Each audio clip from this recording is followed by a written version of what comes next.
Bang Juma ini ada namanya Franciscus Leonard. Kemarin dia sudah bersahadat Yohanes 17:3 dengan berbahasa Arab. Kalau nanti saya minta diulangi. Kemudian kekeh bahwa Yesus itu hanya utusan. Kekeh juga bahwa Bapak lah tidak sama dengan Yesus, Bapak lebih tinggi. Kekeh juga bahwa Yesus itu tidak disalib. Yesus itu tidak dibunuh, tapi yang diserupakan. Nah, boleh Anda bersahadat kembali dengan Yohanes 17:3, Bro, biar Bang Juma mendengarkan dengan bahasa Arab. Silakan diulang dulu. Asyhadu alla ilaha illallah wa asyhadu anna Isa Rasulullah. Baik, makasih. Silakan Bang Juma dilanjutkan. Poinnya sudah ada. Baik, bismillahirrahmanirrahim. Assalamualaikum warahmatullahi wabarakatuh. Alhamdulillah, ya, kita sudah mendengarkan kesaksian dari saudara kita bahwa tidak ada Tuhan selain Allah dan Isa hanya utusan Allah. Jadi itu seirama dengan dengan kesaksian daripada Yesus itu sendiri di dalam mengajarkan dirinya kepada Bani Israel. Jadi apa yang kemudian sahabat ini lakukan? Anda sudah menjadi pengikut setia daripada Nabiullah Yesus yang datang kepada Bani Israel. Bukan begitu Bang Handi? Betul, betul. Ya. Mas Francisco juga udah mengiyakan kok itu. Iya. Jadi beliau sudah Muslim, beliau sudah Islam. Anda harusnya bertanya kepada saya. Iya, betul. Masya Allah. Saya kalau dalam hal ini sahabatku ya, salam kenal. Saya dalam hal ini tuh selalu merasa untuk menanyakan keimanan sahabat-sahabat yang sudah mu'alaf itu. Saya terkadang itu merasa sanksi. Kenapa? Karena Islam itu berat. Kalau orang yang kemudian ateis masuk Islam, saya rasa itu nggak terlalu berat, karena pada prinsipnya orang ateis itu tidak pernah kemudian menundukkan hatinya untuk taat kepada satu aturan agama. Tapi kalau orang yang sudah punya agama seperti orang Kristen utamanya kemudian masuk ke dalam ajaran agama Islam, itu saya betul takjub setakjub-takjubnya. Tapi ketakjuban saya itu diawali dengan rasa sanksi. Kenapa? Karena begitu orang itu melangkah masuk ke dalam ajaran agama Islam, berarti dia telah mengikat dirinya dengan konsep Islam. Ad-dunya sijnul mu'minin wa jannatul kafir. Jadi dunia ini ibarat penjara bagi orang Islam dan surga bagi orang kafir. Kenapa penjara? Karena kita tidak bebas lagi. Sahabat saya nggak sebebas yang kemarin. Anda masuk mengikatkan diri wa'tasimu bihablillahi jami'a kepada kelompok orang-orang yang kemudian menundukkan diri secara berjamaah menyembah kepada Allah dengan aturan yang banyak. Di mana aturan itu memang sudah dibuatkan. Ya, karena itu bukan saya tidak mau bertanya kepada sahabat saya cuma sanksi ya. Alhamdulillah juga semalam saya ditelepon oleh salah satu orang mu'alaf. Dia minta tolong kepada saya dalam waktu dekat ini ada keluarganya dua keluarga yang akan bersyahadat. Salah satunya ada dari Manado, Ambon atau Flores kemarin itu saya lupa. Nah ini kita akan sikapi, kita akan live-kan beliau bersyahadat dua keluarga ini. Nah itu artinya bahwa orang yang masuk Islam itu adalah orang-orang yang menggunakan akal sehatnya, itu pasti. Jadi masuk Islam bukan masuk Islam, artinya orang ini mengikuti instruksi Yesus yang datang kepada Bani Israel. Saya kira begitu Bang Handi. Ya, selamat datang saudaraku, selamat datang sahabatku. Mungkin kita bisa berkomunikasi langsung lewat WA atau lewat HP. Nanti bisa kita bertukar nomor untuk kita saling sharing satu sama lain. Saya kira begitu Bang Handi. Terima kasih Bang Juma. Ini Franciscus Leonardo ini lahir di Jakarta, besar di Jakarta, sekarang stay di Maluku Tenggara. Tapi dia belum terlalu jauh mempelajari ini semua. Memang dia sekarang masih Katolik, tapi dia merasa saya ini preman Katolik. Dia bergejolak dalam hatinya begitu, berbeda dengan yang lain gitu. Mas Francisco, silakan. Ada Bang Juma apa yang mau ditanyakan? Apa kegalauan seperti apa? Silakan.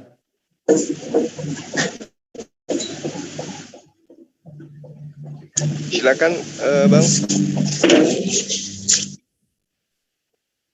Ayo bro, jangan nangis bro. Santai, santai.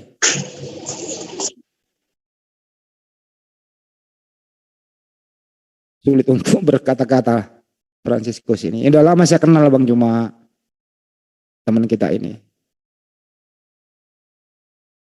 Dan jelas tadi itu Bang Juma, Franciscus ini itu tidak setuju kalau Nabi yang dimuliakan oleh Allah ini, Yesus ini dianiaya, apalagi dibunuh begitu. Dia setuju dengan ayat Al-Quran. Bisa diterangkan nggak sedikit itu Bang Juma? Baik Bang Handi. Jadi di dalam Al-Quran sangat jelas diterangkan ya terkait dengan apa yang kemudian Allah bicarakan tentang nabinya. Bahwa kemudian Allah itu mengajarkan kami umat Islam, ya, mengajarkan kita umat Islam untuk kemudian memahami bahwa setiap nabi yang diutus oleh Allah kepada Bani Israel, ya, itu senantiasa selalu mengajarkan kalimat tauhid. Selalu mengajarkan bagaimana kemudian orang-orang terdahulu, khususnya Bani Israel ini, kembali kepada satu pengajaran, yaitu la ilaha illallah. Tidak kemudian mengganti konsep ini dengan konsep lain. Bahwa Allah Subhanahu wa taala mengajarkan kepada kami umat Islam ya untuk memahami bahwa nabi yang datang kepada Bani Israel itu adalah benar-benar nabi. Bukan kemudian hanya pengakuan biasa. Karena nabi yang datang kepada Bani Israel itu tidak kemudian meninggalkan konsep utama. Wa may ya'mal minas salihah min zakari aw untha wa huwa mu'minun fa ulaika yadkhulunal jannah wa la yuzlamuna naqira. Nah, ini yang diajarkan oleh Nabi Isa atau Yesus kepada Bani Israel. Barang siapa mengerjakan amal kebajikan, baik laki-laki maupun perempuan, sedang dia beriman, maka mereka itu akan masuk ke dalam kerajaan Tuhan dan mereka tidak dizalimi sedikit pun. Ini yang diterangkan kemudian inti ajarannya, bahwa mengasihi Allah adalah melaksanakan perintah Allah. Perintah Allah ini ya, muatannya adalah amal kebajikan, amalan soleh, baik perempuan maupun laki-laki. Lalu kemudian upahnya itu jelas. Tidak lain dan tidak bukan adalah masuk ke dalam kerajaan yang Allah janjikan kepada Bani Israel. Dan juga dijanjikan kepada seluruh hambanya yang beriman. Nah, terkait dengan apa yang kemudian Allah berikan kepada Nabi Isa alaihissalam atau Yesus ketika dia datang kepada Bani Israel, itu mengajarkan menyembah hanya kepada Allah. Nah, kalau di dalam Al-Quran dikatakan bahwa beliau itu tidak disalib, tidak dianiaya, di dalam kitabnya teman-teman Kristen juga dikatakan itu. Misalnya di dalam Ibrani 5 nomor 7, Mazmur 91 nomor 12 sampai nomor 16 dan seterusnya. Banyak kemudian data-data itu. Kemudian Allah menerangkan kepada kita umat Islam bahwa ketika seorang rasul yang datang kepada Bani Israel itu yang bernama Isa atau Yesus itu mengajarkan seperti poin yang saya katakan tadi. Walamma duribaba Maryam masalah idza qaumuka minhu yasuddun. Dan ketika putra Maryam dijadikan perumpamaan, tiba-tiba kaum suku Quraisy bersorak karenanya. Dijadikan contoh ini. Lalu kemudian diterangkan lagi in huwa illa abdun an'amna alaih. Jadi kepada Nabi Isa itu tiada lain hanyalah seorang hamba yang kami berikan nikmat kenabian kepadanya. Dan Allah mengatakan wa ja'alnahu mathalan li bani Israil. Jadi Nabi Isa itu diutus oleh Allah untuk contoh pelajaran kepada Bani Israel. Ya, jadi sangat luar biasa ketika sahabat kita Frans ya mengakui bahwa Nabi Isa itu atau Yesus itu tidak teraniaya. Karena memang tidak teraniaya. Nabi Isa itu atau Yesus itu tidak dianiaya. Hanya saja ditolak ajarannya. Tapi kalau sampai kepada pembunuhan, penganiayaan itu tidak terjadi. Di dalam Ibrani 5 nomor 7 sebagai dasar pijakannya yang harusnya dijadikan sebagai sumber kepercayaan teman-teman Kristen. Sebagai manusia, Yesus memanjatkan doa agar dirinya diselamatkan dari maut, dan oleh kesalehannya Tuhan mendengarkan atau Tuhan mengabulkan doanya. Data itu harus dipegang. Berarti ketika Yesus berdoa minta diselamatkan dari penganiayaan, apalagi pembunuhan, menurut Ibrani 5 nomor 7, doanya dikabulkan. Berarti yang diterangkan oleh Al-Quran dalam surah An-Nisa itu sudah benar. Sekira begitu. Ya, kasih Bang Juma. Bro, Leonardo Franciscus, ada tanggapan? Mana nih anaknya, masih ada nggak? Iya, halo. Sudah kedengeran suara saya? Ya, kedengeran bro. Ada tanggapan? Iya, saya hanya menanggapi sedikit saja. Betul apa yang dibilang Bapak Ustadz tadi, itu sepaham dengan saya.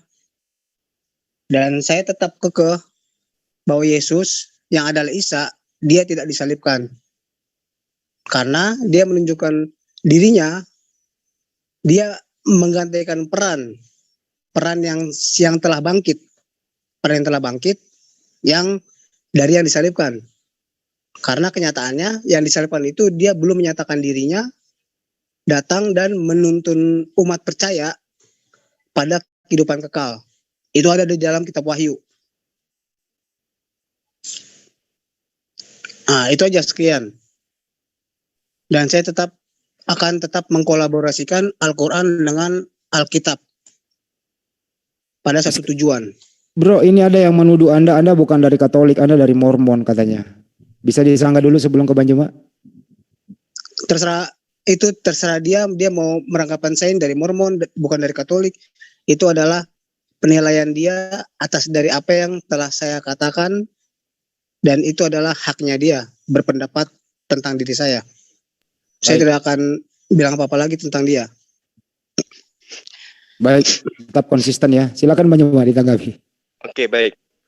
Jadi gini, saya menangkap ada poin yang kemudian nantinya kita akan berpisah ketika poin itu kita urai di sini. Nah, insya Allah semoga apa yang saya katakan itu tidak benar. Nah, satu kondisi yang ingin saya urai terlebih dahulu. Yang pertama, terkait dengan kedudukan legalitas daripada kitab yang dianggap suci oleh teman-teman Kristen. Ada beberapa acuan, diantaranya terdengarnya dan viralnya penemuan sebuah kitab yang disebut dengan kitab Barnabas. Atau jangan Barnabas deh, taruhlah kita menyebut kitab Filipus. Teman-teman Kristen akan mengatakan kitab-kitab ini adalah kitab palsu.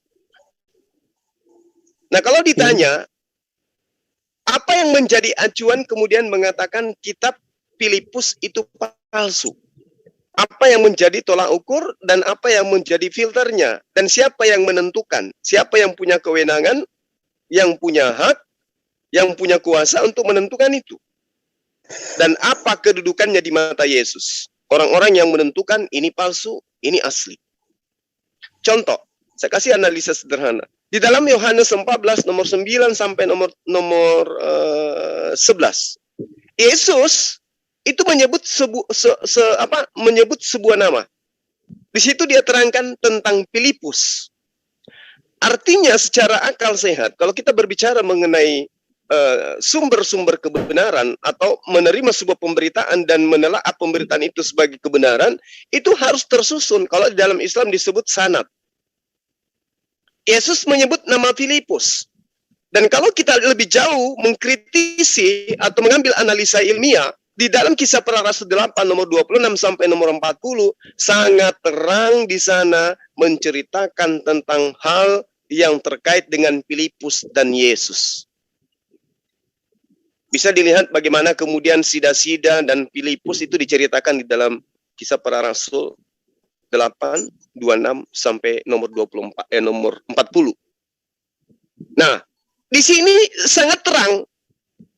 Dikatakan begini, kemudian berkatalah seorang malaikat Tuhan kepada Filipus. Berarti Filipus ini pernah menerima wahyu. Karena dia, malaikat pernah datang kepadanya untuk kemudian memberitakan sesuatu. Kata malaikat kepada Filipus, bangunlah dan berangkatlah ke sebelah selatan menurut jalan yang turun dari Yerusalem ke Gaza. Jalan itu jalan yang sunyi. Lalu berangkatlah Filipus. Berarti Filipus taat terhadap wahyu yang diterima dari malaikat. Nah, di sini sangat jelas, ternyata sinkronisasi kemudian antara Yesus dan Filipus itu kena. Filipus dikenal oleh Yesus, malaikat pernah berfirman kepada Filipus, dengan kata lain, kalau kita ingin mencari sebuah konsep kebenaran, Filipus punya hak untuk mengabarkan tentang pemberitaan oknum Yesus. Apa sebabnya? 1, Yesus mengenal Filipus. 2, Yesus menyebut nama Filipus.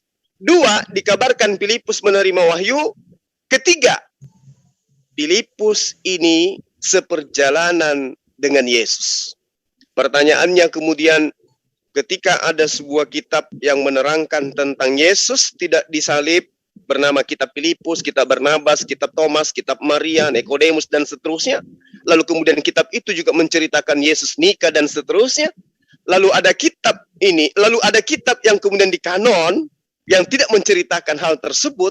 Maka apa yang menjadi dasar pijakan kita untuk bisa menentukan di antara kitab-kitab ini ada yang asli, ada yang palsu. Kata Paulus, aku heran begitu cepat engkau terpengaruh dengan Injil-Injil lain selain yang kami beritakan kepadamu. Pertanyaan kita, dari mana Paulus tahu Injil-Injil lain ini? Dan Injil-Injil lain ini Injil mana? Sementara Yesus dikhususkan kepada Bani Israel untuk mengajarkan Bani Israel tentang Injil. Injil mana yang diberitakan oleh Yesus? Perjanjian baru mustahil. Karena Yesus tidak pernah mengenal perjanjian baru. Nah, terkait dengan ini kemudian sahabat saya, yang saya katakan mungkin nanti kita akan berseberangan. Ketika diceritakan Filipus, Yesus, dan juga malaikat adalah satu sistem yang kemudian memenuhi syarat kewahyuan, maka pertanyaannya, mana tulisan Filipus tentang Yesus? Kenapa tidak diambil, dijadikan sebagai acuan di dalam beragama?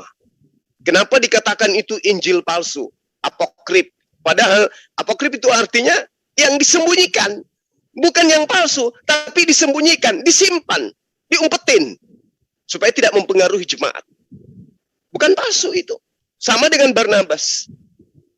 Nah, terkait dengan hal ini, yang saudara paparkan tadi, Yesus tidak disalib, itu tertuang dengan jelas di situ. Dan juga dia nikah.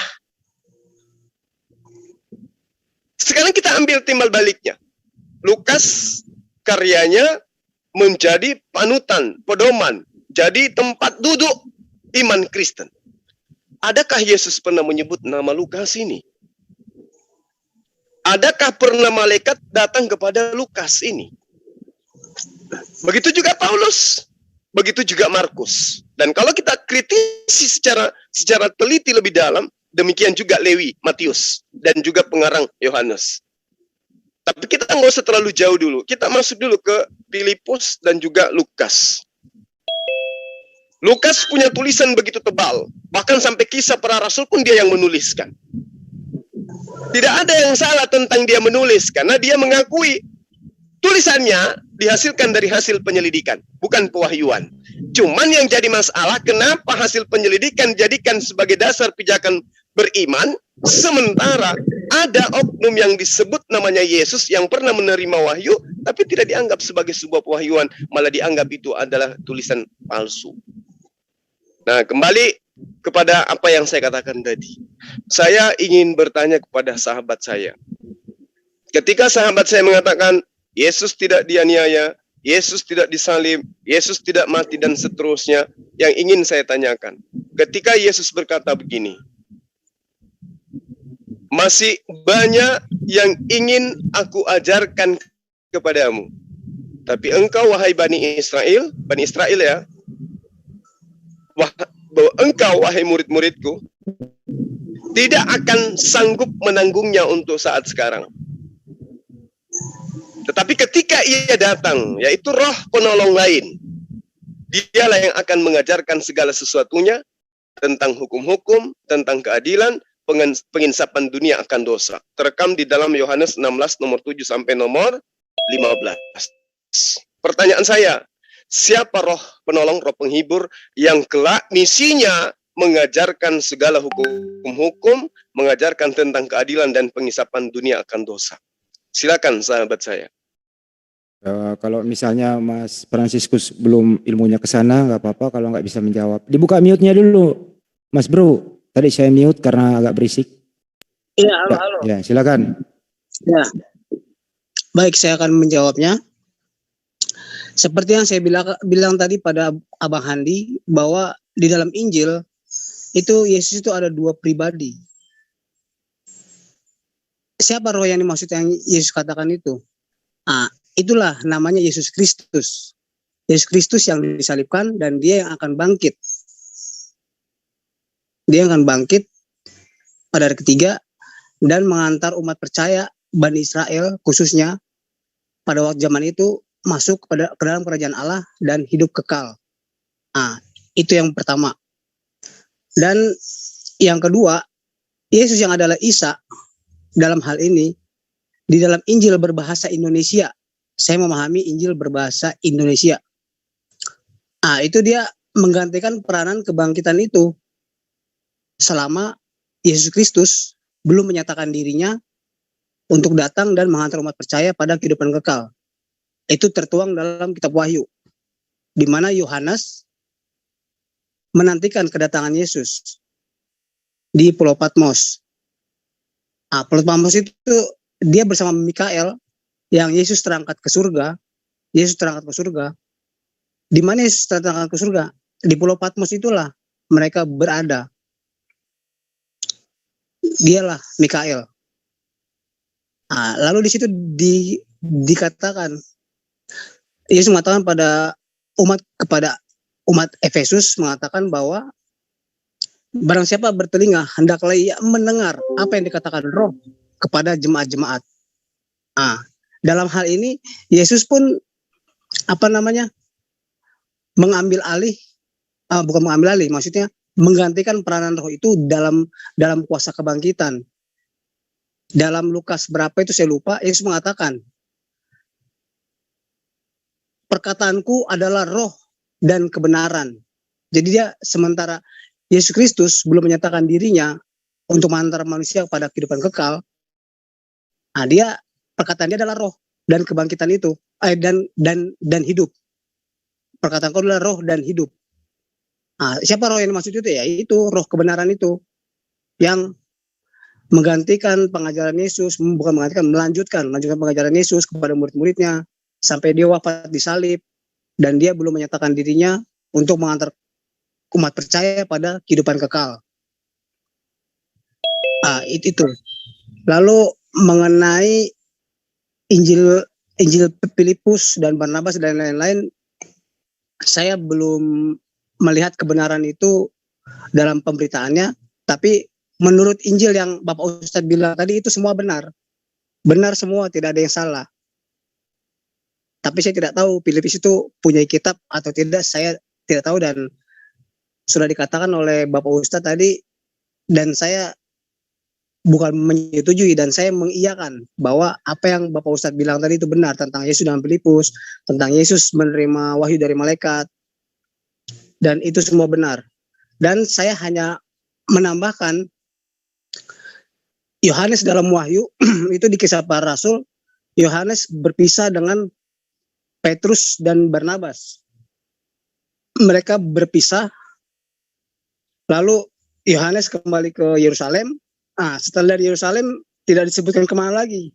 Lalu saya beralih ke Kitab Wahyu, di mana Yesus dan Mikael itu, yang Yesus yang telah terangkat ke surga itu menanti kedatangan Yesus untuk menghantar mereka umat pada zaman itu kepada kehidupan kekal. Itu saja dulu masukan yang bisa saya utarakan. Mungkin ada saudara-saudara lain yang ingin bertanya atau menyanggah saya atau menambahkan, silakan. Oke, Bang Juma, lanjut. Ya, baik. Jadi gini, sebelum kita masuk ke dalam jawaban sahabat kita ya, saya hanya ingin mengurai dulu bagaimana kemudian Al-Quran bercerita tentang komunitas atau golongan atau umat Yahudi. Diterangkan di dalam Al-Quran, ya, walamma ja'ahum rasul min indillah musaddiqul lima ma'ahum nabadha fariq. Jadi setelah datang kepada Bani Israel seorang rasul dari sisi Allah yang membenarkan apa yang tertera di dalam kitab yang ada pada mereka, satu, sebagian dari orang-orang yang diberi kitab ini melemparkan kitab Allah ke belakang punggung mereka, seolah-olah mereka tidak mengetahui bahwa itu adalah kitab Allah. Itu satu. Lalu kemudian Al-Quran juga menerangkan begini, wadda katsirum min ahlil kitab law yaruddunakum min ba'di imanikum kuffara. Sebagian besar ahli kitab, dalam hal ini orang-orang Yahudi, orang-orang Yahudi ini adalah bangsa di mana Yesus diutus, menginginkan agar mereka dapat mengembalikan kamu kepada kekafiran setelah kamu beriman, karena dengki yang timbul dari diri mereka sendiri setelah nyata bagi mereka kebenaran. Itu diterangkan oleh Al-Quran, bahwa tabiat orang-orang Yahudi yang diutus kepadanya Yesus itu adalah tabiat tegar tengkuk, mereka gemar menyembunyikan kebenaran. Innal ladina yaktumuna ma anzalna minal bayyinati wal huda min ba'di ma bayyana linnas fil kitab ulaika yal'anuhumullahu wa yal'anuhumul la'inun. Sungguhnya orang-orang yang menyembunyikan apa yang telah kami turunkan berupa keterangan-keterangan yang jelas dan petunjuk pada mereka, setelah kami menerangkan kepada manusia dalam Alkitab, mereka itu dilaknati oleh Allah dan dilaknati pula oleh semua makhluk yang dapat melaknat. Nah, ini kenapa saya uraikan ini? Karena Kristen Islam adalah umat yang datang belakangan, yang harus mendudukkan porsi yang sesungguhnya, bahwa Yesus itu diutus kepada umat terdahulu, yaitu ahli kitab. Diterangkan dalam Al-Quran, ahli kitab itu begitu keadaannya. Nah, bagaimana dengan Musa? Musa menerangkan di dalam kitabnya, sedangkan aku masih hidup, engkau sudah memperlihatkan tegar tengkukmu, apalagi nanti setelah aku mati. Bagaimana dengan Yesus? Yesus pun demikian. Waspadalah kepada ahli kitab, waspadalah kepada orang ahli Taurat, waspadalah kepada orang Farisi, orang Saduki. Genap semua itu. Bagaimana Al-Quran menerangkan, kita harus waspada kepada ahli kitab ini. Berarti kalau kita kepada oknumnya saja dipatut harus waspada, apatah lagi kepada pengajarannya. Oknumnya saja kita harus waspada, apalagi pengajarannya. Kita nggak bisa percaya nih, segala sumber yang datang dari mereka kita nggak bisa percaya. Karena itu dikatakan Musa dan juga Yesus, kita harus waspada kepada mereka. Nah, kembali kepada yang sahabat saya katakan tadi, bahwa Yesus ya menerangkan menurut porsi saudara akan datang roh penolong dan itu adalah dirinya sendiri. Ya, saya tidak ingin mengatakan Anda adalah bagian dari ahli kitab yang gemar menyembunyikan kebenaran. Saya di awal sudah mengatakan, minta maaf, ada ending di mana kita akan berpisah. Di dalam Yohanes 16 nomor 7, Yesus dengan valid mengabarkan berdasarkan hasil penyelidikan orang yang tulisannya dianggap sebagai firman Tuhan. Namun benar yang kukatakan ini kepadamu adalah lebih berguna bagi kamu jika aku pergi. Sebab jikalau aku tidak pergi, penghibur itu tidak akan datang kepadamu. Berarti yang datang ini bukan Yesus. Tetapi jikalau aku pergi, aku akan mengutus dia kepadamu. Berarti yang datang ini bukan Yesus. Lalu pernah saya membuat kajian ya, di lintas akademisi di Lazis ya, Lazis Unismu. Begitu saya baca data ini, Ada audiens kemudian bertanya, aku akan mengutus dia kepadamu. Lantas dia mengatakan, Bang Suma, itu bukti bahwa Yesus itu adalah Tuhan. Apa buktinya? Dia mengutus Roh Kudus. Jadi saya jelaskan secara analogi sederhana. Saya adalah seorang gubernur. Di bawah jajaran wilayah yang saya kepalai itu ada bupati, ada kabupaten, ada kabupaten. Di kabupaten yang saya bawahi itu ada penyakit mewabah. Saya tidak punya daya untuk kemudian mengobati atau membasmi hama yang sedang mewabah di wilayah kabupaten. Saya minta kepada presiden yang lebih tinggi kedudukannya daripada saya. Aku akan minta kepada Bapak agar mengirim penolong lain. Aku minta kepada presiden, Pak, tolong kirimkan dokter ahli hama di wilayah kabupaten yang saya pimpin itu ada penyakit yang sedang merebak. Penyakit apa? Penyakit yang mengajarkan menyembah kepadaku. Penyakit yang diajarkan oleh penjajah untuk mengimani ada dewa nusul menjadi manusia dan itu adalah engkau. Presiden kirim ke provinsi, saya sebagai gubernur kemudian mengutus dokter ini ke kabupaten. Itu analoginya. Jangankan mengutus, Yesus pun mengakui, aku datang bukan atas kehendakku sendiri. Dia sendiri bukan atas kehendaknya dia datang. Apalagi yang dia utusnya. Berarti ada sang pengutus yang lebih tinggi tempat Yesus meminta, menggantungkan nasibnya. Waktu itu jemaahnya tepuk tangan. Saya yakin yang tepuk tangan itu yang menggunakan akal, dan yang diam, tunduk, itu pasti orang yang kena penyakit akal. Nah, kembali ke yang tadi. Benar yang kukatakan ini kepadamu. Yesus membenarkan perkataannya. Adalah lebih berguna bagi kamu jika aku pergi. Sebab jikalau aku tidak pergi, penghibur itu tidak akan datang kepadamu. Tetapi jikalau aku pergi, aku akan mengutus dia kepadamu. Subhanallah. Lalu kemudian data selanjutnya diterangkan begini. Tetapi apabila dia yang kuutus dalam nama Tuhan itu datang, yaitu roh kebenaran, ia akan memimpin kamu ke dalam seluruh kebenaran.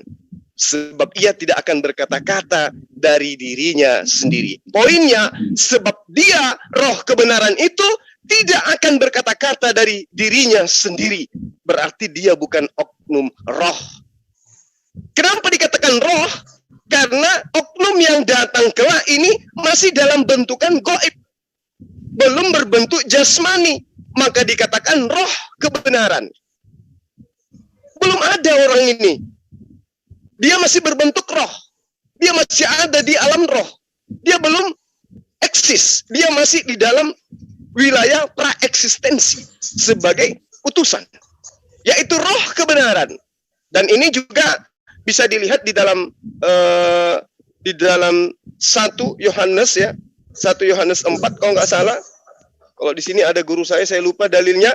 Bahwa roh itu adalah nabi. Yaitu roh kebenaran. Yaitu nabi kebenaran. Ia akan memimpin kamu ke dalam seluruh kebenaran, sebab ia tidak akan berkata-kata dari dirinya sendiri. Kalau ada Tuhan yang tidak bisa berkata-kata dari dirinya sendiri, itu bukan Tuhan. Belum lulus di ospek menjadi Tuhan berarti. Karena yang dikatakan Tuhan, dia maha berkehendak, maha berkata-kata, maha berkuasa. Tapi yang datang setelah Yesus adalah oknum yang tidak akan berkata-kata dari dirinya sendiri. Berarti masih ada yang maha kuasa di atas daripada yang diutus oleh Yesus. Tetapi segala sesuatu yang didengarnya, itulah yang akan dikatakannya, dan ia akan memberitakan kepadamu hal-hal yang akan datang. Nah, kalau kemudian kita frontal kepada Islam, kepada sahabat Kristen, di sini diterangkan ketika ia datang, ia tidak berkata-kata dari dirinya sendiri, tapi apa yang dikatakan adalah apa yang dia dengarkan. Dan ia akan memberitakan kepadamu hal-hal yang akan datang. Kalau kita frontal, maka kita akan bertanya kepada Islam. Apa yang kemudian diajarkan baginda Rasulullah Muhammad SAW yang disebut sebagai penghibur itu, yang disebut sebagai penolong itu menurut konsep iman Islam. Apa yang diajarkan tentang hal-hal yang akan datang? Diurai semuanya tentang laut, lapisan tanah, lapisan langit, lapisan kulit, Semua diurai, diceritakan semuanya. Tidak ada yang tersembunyi di dalam penyampaian Al-Quran melalui roh kebenaran yang adalah baginda Rasul Muhammad sallallahu alaihi wasallam. Sebaliknya, kalau roh kebenaran yang dimaksud adalah yang diimani oleh sahabat kita Kristen, yaitu Yesus, ataukah Roh Kudus, atau apapun itu. Coba kita tanya kepada mereka. Di situ datanya jelas, dia akan memberitakan kepadamu hal-hal yang akan datang. Kalau kita bertanya tentang hal-hal duniawi, tentang akhirat, dan seterusnya, pasti kita tidak akan menemukan jawaban itu. Apalagi ketika kita masuk ke dalam Yohanes 16 di data nomor 13, dia akan mengajarkan segala sesuatu, dia akan menyampaikan apa yang pernah kuperintahkan, dia mengajarkan hal-hal tentang hukum-hukum, keadilan, dan seterusnya. Itu tidak akan bisa kita temukan. Dia akan datang mengisapkan dunia akan dosa, mengajarkan tentang kebenaran, mengajarkan tentang penghakiman. Apa hukumnya orang yang berzina, orang yang mati meninggalkan hukum, meninggalkan hutang? Apa yang diajarkan oleh roh yang datang kepada teman-teman Kristen? Orang yang meninggalkan hutang. Apa hukumnya kemudian? Bagaimana cara menghakiminya? Ada nggak diajarkan oleh roh itu? Tidak akan Anda temukan. Lalu kemudian berbicara mengenai roh yang dianggap kemudian adalah Yesus. Diterangkan oleh Yesus itu sendiri, penulis Matius, di dalam Matius 4 nomor 1, maka Yesus dibawa oleh roh ke padang gurun untuk dicobai iblis. Pertanyaan sederhananya yang menggelitik akal sehat adalah, Yesus dibawa oleh roh ke padang gurun untuk dicobai iblis. Di sini ada beberapa aktor. Yang pertama, roh. Yang kedua, Yesus. Yang ketiga, iblis. Yang keempat, penulis Matius. Diterangkan oleh Matius, Yesus dibawa oleh roh ke padang gurun. Di padang gurun itu ada iblis. Berarti ada roh yang bersekongkol dengan iblis yang membawa Yesus ke padang gurun untuk mencobai Yesus. Pertanyaan sederhananya tidak perlu dijawab, cukup direnungkan. Siapa roh yang kemudian membawa Yesus ke padang gurun untuk dicobai iblis? Gak perlu dijawab, direnungkan saja. Kalau dikatakan roh kebenaran itu adalah roh yang membawa Yesus ke padang gurun, nah ini nanti akan celaka jadinya. Jadi tepatnya roh kebenaran itu adalah roh yang datang mengajarkan segala sesuatu yang berkaitan dengan kebenaran, berkaitan dengan penghakiman, berkaitan dengan penginsapan dunia akan dosa. Apa penginsapan dunia akan dosa? Tentu tidak lepas daripada hukum, haram, boleh, makruh, halal, dan seterusnya. Yang tidak boleh, katakan boleh. Yang boleh, katakan boleh. Yang tidak boleh, katakan tidak boleh. Yang boleh dikatakan boleh. Itulah konsep menginsapkan dunia akan dosa. Kalau dulu berzina, silakan aja berzina. Curi ayam, silakan aja curi ayam. Maling, silakan aja maling. Kenapa? Karena belum ada hukum-hukum datang kepada manusia. Makanya Paulus sendiri mengatakan bahwa hukum yang datang kepada Bani Israel itu yang berupa ketentuan dan ketetapan Tuhan itu adalah sengat maut. Aturan Tuhan yang datang kepada Bani Israel itu adalah kuasa dosa. Sementara yang datang setelah Yesus, roh kebenaran yang justru mengajarkan ketetapan-ketetapan dan hukum-hukum. Tapi ternyata Paulus menganggap ketetapan yang datang kepada Bani Israel itu adalah sengat maut. Itu adalah kuasa dosa. Sehingga orang Kristen hari ini harus hanya hidup di dalam satu konsep, yaitu kasih. Kasih pun ini kalau kita teliti dan kita selidiki dan kita kritisin, pasti akan terjungkal. Oleh karena itulah kemudian, ketika dikatakan roh penolong yang datang mengajarkan seabrek aturan, kebenaran, pengisapan dunia akan dosa, tentu yang datang itu adalah manusia yang datang membawa aturan-aturan hidup yang kemudian di dalam Islam disebut syariat. Nah, di sini saya katakan kita akan berpisah kongsi ketika sahabat saya mengakui Yesus itu adalah utusan Tuhan, Tidak ada Tuhan selain Allah. Dia adalah satu-satunya pencipta langit dan bumi. Tapi ketika sahabatku salah melangkah menentukan sikap di dalam stasiun terakhir, maka disitulah Anda tidak akan menemukan sisi apa yang Anda cita-citakan. Karena Anda menganggap yang datang setelah Yesus adalah Yesus, dan itu Anda anggap sebagai roh kebenaran, sementara Yesus sendiri mengatakan, aku akan pergi kepada Bapa. Tinggal sesaat saja, dan kamu tidak melihat aku, dan tidak sesaat saja pula, dan kamu akan melihat aku, dan aku pergi kepada Bapa. Poin terakhir dari saya. Kata Yesus begini, jika ada yang berkata kepadamu, ada Mesias di sini, ada Mesias di sana, jangan kau percaya. Itu pernyataan Yesus. Jadi kalau sahabat saya mengatakan yang pergi setelah Yesus, yang datang setelah Yesus pergi adalah Yesus sendiri, saya lebih percaya kepada Yesus yang mengatakan wajib hukumnya. Saya tidak bisa percaya kepada saudara Fransiskus yang mengatakan bahwa yang datang roh penolong itu adalah Yesus itu sendiri. Karena Yesus mengatakan, jika ada yang berkata kepadamu, ada Mesias di sini, ada Mesias di sana, jangan kau percaya. Jadi kalau yang datang adalah Mesias dalam rupa roh, yang dianggap Roh Kudus itu adalah Yesus, mohon maaf sekali lagi saya katakan, saya tidak percaya kepada sahabat saya lebih percaya kepada Yesus. Bahwa yang datang setelah dia adalah roh kebenaran, yang dimaksud roh adalah makhluk gaib, karena memang belum ada pada masa itu, belum dilahirkan, nanti di abad ke-6 baru dilahirkan, barulah kemudian saya imani bahwa roh kebenaran yang dimaksud itu adalah oknum yang telah dinubuatkan di dalam kitab-kitab terdahulu. Demikian sementara. Makasih. Oke, makasih Bang Juma.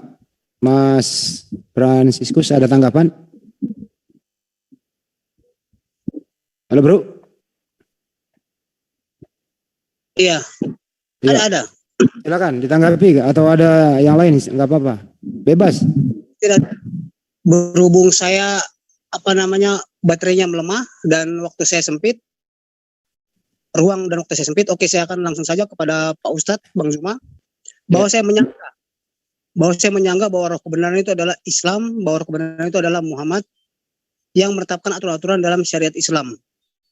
Saya dalam hal ini saya kembali kepada ajaran kami Katolik, Tritunggal, satu Allah yang adalah Firman, tiga diri, tiga wujud. Tapi dia mempunyai ruang dan waktu yang berbeda. Tidak serta-merta, tidak bersamaan bahwa tiga wujud itu adalah Tuhan. Bahwa wujud itu adalah penyelamat yang bawa pada kehidupan kekal. Tidak, karena ruang dan waktunya itu berbeda-beda. Bapa, Putra, dan Roh Kudus. Oke, saya langsung saja. Yesus datang ke dunia, dia lahir sebagai manusia. Dia sebagai utusan. Di dalam Injil dikatakan, wahai Maria, ketahuilah bahwa anak yang dikandung itu berasal dari Roh Kudus. Nah, itu dalam Al-Quran, Isa lahir sebagai dari kalimatullah, kalam-kalam Allah. Nah, dalam hal ini jangan Pak Ustadz samakan Allah dalam Alkitab dan Allah dalam Al-Quran. Itu jelas-jelas berbeda. Itu yang pertama. Yang kedua, tentang roh sudah dikatakan, itu sudah dikatakan oleh Yohanes. Dia yang melihat.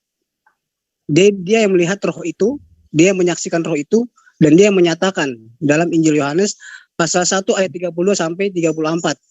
Itu dikatakan bahwa dia melihat roh itu yang akan membaptis dengan Roh Kudus. Nah, itulah yang dimaksud Yesus, roh yang akan mendampingi murid-muridnya setelah Yesus pergi. Yesus yang adalah Isa ya. Yesus yang adalah Isa. Setelah dia pergi. Dan dalam hal ini yang seperti Bapak Ustadz bilang tadi, bahwa roh itu adalah Yesus sendiri. Tidak. Itu lain rupa. Pertama, ketika Yesus besar, dia mendapatkan kitab yang dimateraikan. Dia dan Bapa adalah satu. Satu tujuan, satu misi, yaitu kepada kehidupan kekal. Penyelamatan umat Israel, bangsa Yahudi khususnya pada waktu itu. Pada umumnya bangsa-bangsa lain. Nah, dia dan Bapa adalah satu. Lalu setelah dia meminta kepada Bapa seorang penolong yang lain, dan dia juga berdoa juga di Taman Getsemani. Nah, itu setelah roh itu turun ke dunia, Roh itu turun ke dunia yang membaptis dengan Roh Kudus, otomatis Yesus dengan Bapa tidak satu lagi. Yesus dengan Bapa tidak satu lagi, tapi menjadi tiga. Wujudnya hanya ada dua, Yesus dan Roh. Yesus dan Roh itulah yang menyatu. Yesus dalam Roh, Roh di dalam Yesus. Sebab Yesus sendiri mengatakan bahwa perkataanku adalah Roh dan hidup. Yesus dan Roh itu, Yesus adalah Isa, itu dan Roh itu adalah menyatu. Lalu kemana Bapa yang mengutus Yesus? Ya, dia sudah kembali kepada Allah. Dia sudah kembali kepada Allah yang adalah firman. Firman dari Kejadian sampai kitab Wahyu. Itu yang disebut satu Allah, satu firman, tiga diri, tiga wujud, tapi dalam ruang dan waktu yang berbeda. Itu. Lalu tentang orang-orang yang mengikuti ajaran Injil-Injil lain, itu adalah Mamon dan pengikutnya. Salah satunya adalah Saulus yang belum bertobat. Jadi memang benar Injil tidak mengatakan Yesus tidak kenal dengan Paulus. Yesus tidak kenal dengan siapa itu Paulus yang mengajarkan kitab Injil tentang, lalu muncullah Kristen. Tapi Yesus itu berkaitan dengan Mamon itu ketika dia masih bernama Saulus. Dia masih mengajar Tuhan, murid-murid Yesus. Dia mengejar-ngejarnya dan dia adalah bagian dari Mamon itu. Dan iblis ya mencoba Yesus di padang gurun, itu dialah pimpinannya, si Mamon itu. Saulus salah satu pengikutnya. Itulah kenapa dalam kitab Para Rasul, lalu Saulus semakin merajalela dan bahkan dia meminta kuasa dari imam-imam ahli Taurat pada zaman itu untuk membunuh, untuk mengejar-ngejar pengikut Kristus. Akhirnya Yesus sendiri pun, Yesus yang adalah Isa, datang sendiri dalam terang kepada Saulus dan menyadarkan Saulus dan membutakan matanya. Sejak itulah Saulus bertobat dan dia diutus kepada Ananias yang mempertobatkan dia. Lalu mulailah ajaran Paulus tentang kebangkitan, tentang kebenaran, tentang hidup kekal, tentang kebangkitan tubuh rohani, dan lain-lain sebagainya. Itu tentang Paulus. Yang terakhir tentang kerajaan surga, kerajaan Allah. Tadi Abang mengatakan bahwa Yesus, jangan kamu percaya, itu bukan percaya, tapi jangan kamu ke sana, jangan kamu ikuti. Itu adalah tentang kerajaan Allah. Dan sementara Roh itu belum menyatakan dirinya dalam kebangkitan setelah wafat di kayu salib, yang adalah Yesus Kristus yang sebenarnya, bukan Yesus yang adalah Isa. Itu Yesus sementara dia mengatakan yang pertama, perkataan Yesus adalah roh dan hidup. Jadi dia sementara membayang-bayangi roh itu dengan kuasanya kepada roh itu. Lalu Yesus mengatakan bahwa kedatangan anak manusia itu seperti kilat yang menyambar dari ujung langit yang satu ke ujung yang lain. Itu kedatangan anak manusia yang adalah roh itu. Sementara Yesus mengatakan seperti begitu dengan kuasanya. Itu yang disebut satu Allah tiga diri. Bapa, Putra, dan Roh Kudus dalam waktu, ruang yang berbeda. Itu aja. Dan yang terakhir, ini karena saya masuk kerja dan HP saya ini sudah mau lowbat. Dan yang terakhir, saya mau bilang sama orang-orang Kristen, Nasrani yang mendengar hal ini, itu kitab Injil itu tidak diturunkan sejak zaman Abraham, sejak zaman Nuh, sejak zaman Musa, tidak. Itu kitab Zabur baru tumbuh yang disebut tunas Daud. Itulah Injil yang disebut tunas Daud. Jadi setelah kitab Zabur ke depan-depannya itulah Injil. Sedangkan kitab Zabur ke belakang itu bukan pengajaran Injil, tapi pengajaran Perjanjian Lama, di mana di situ dikatakan ada kekerasan, ada penganiayaan, ada pembakaran, ada pemusnahan orang-orang bebal, orang-orang yang sesat, dan yang melawan Tuhan pada zaman itu. Itulah kitab Perjanjian Lama. Tapi itu bukan cikal bakal dari Injil. Cikal bakal dari Injil adalah dari Zabur. Zabur yang disebut tunas Daud. Tunas Daud itu beralih kepada ajaran Injil, yaitu ajaran kepada keselamatan, yaitu kehidupan kekal. Oke, sekian dari saya. Oke Mbak Bro Franciscus, Anda mau lead atau masih mau lanjut, apa udah mau kerja apa gimana? Iya, sementara ini saya sampai di sini dulu. Silakan saudara-saudaraku lain yang melanjutkan. Saya akan masuk kerja. Oke, selamat beraktivitas Bro. Saya Lain mohon- kali kita. Pak Ustaz. Sampai jumpa, sampai ketemu lagi dalam topik yang berbeda. Baik Bro, Baik, terus makasih. terus belajar ya Bro. Ya lanjut Bang Nyoma, diberi penjelasan dikit. Baik. Bismillahirrahmanirrahim. Ya ayyuhalladzina amanu la tattakhidhu bitanah min dunikum la ya'lunakum khabalah waddu ma anittum kad badatil ba'da min afwahihim wa ma tukhfi suduruhum akbar kad bayyana lakumul ayati in kuntum ta'qilun. Wahai orang-orang yang beriman, janganlah kamu menjadikan karib di luar daripada agamamu Sebentar sebagai Bang Nyoma. teman Izin Bang kepercayaan. Nyoma. Izin Ya. dulu. Pak Ade, tolong ditutup kameranya, Anda merokok. Tolong ditutup kameranya Pak. Ditutup Pak. Ya, lanjut Bang Nyoma. Oke, baik.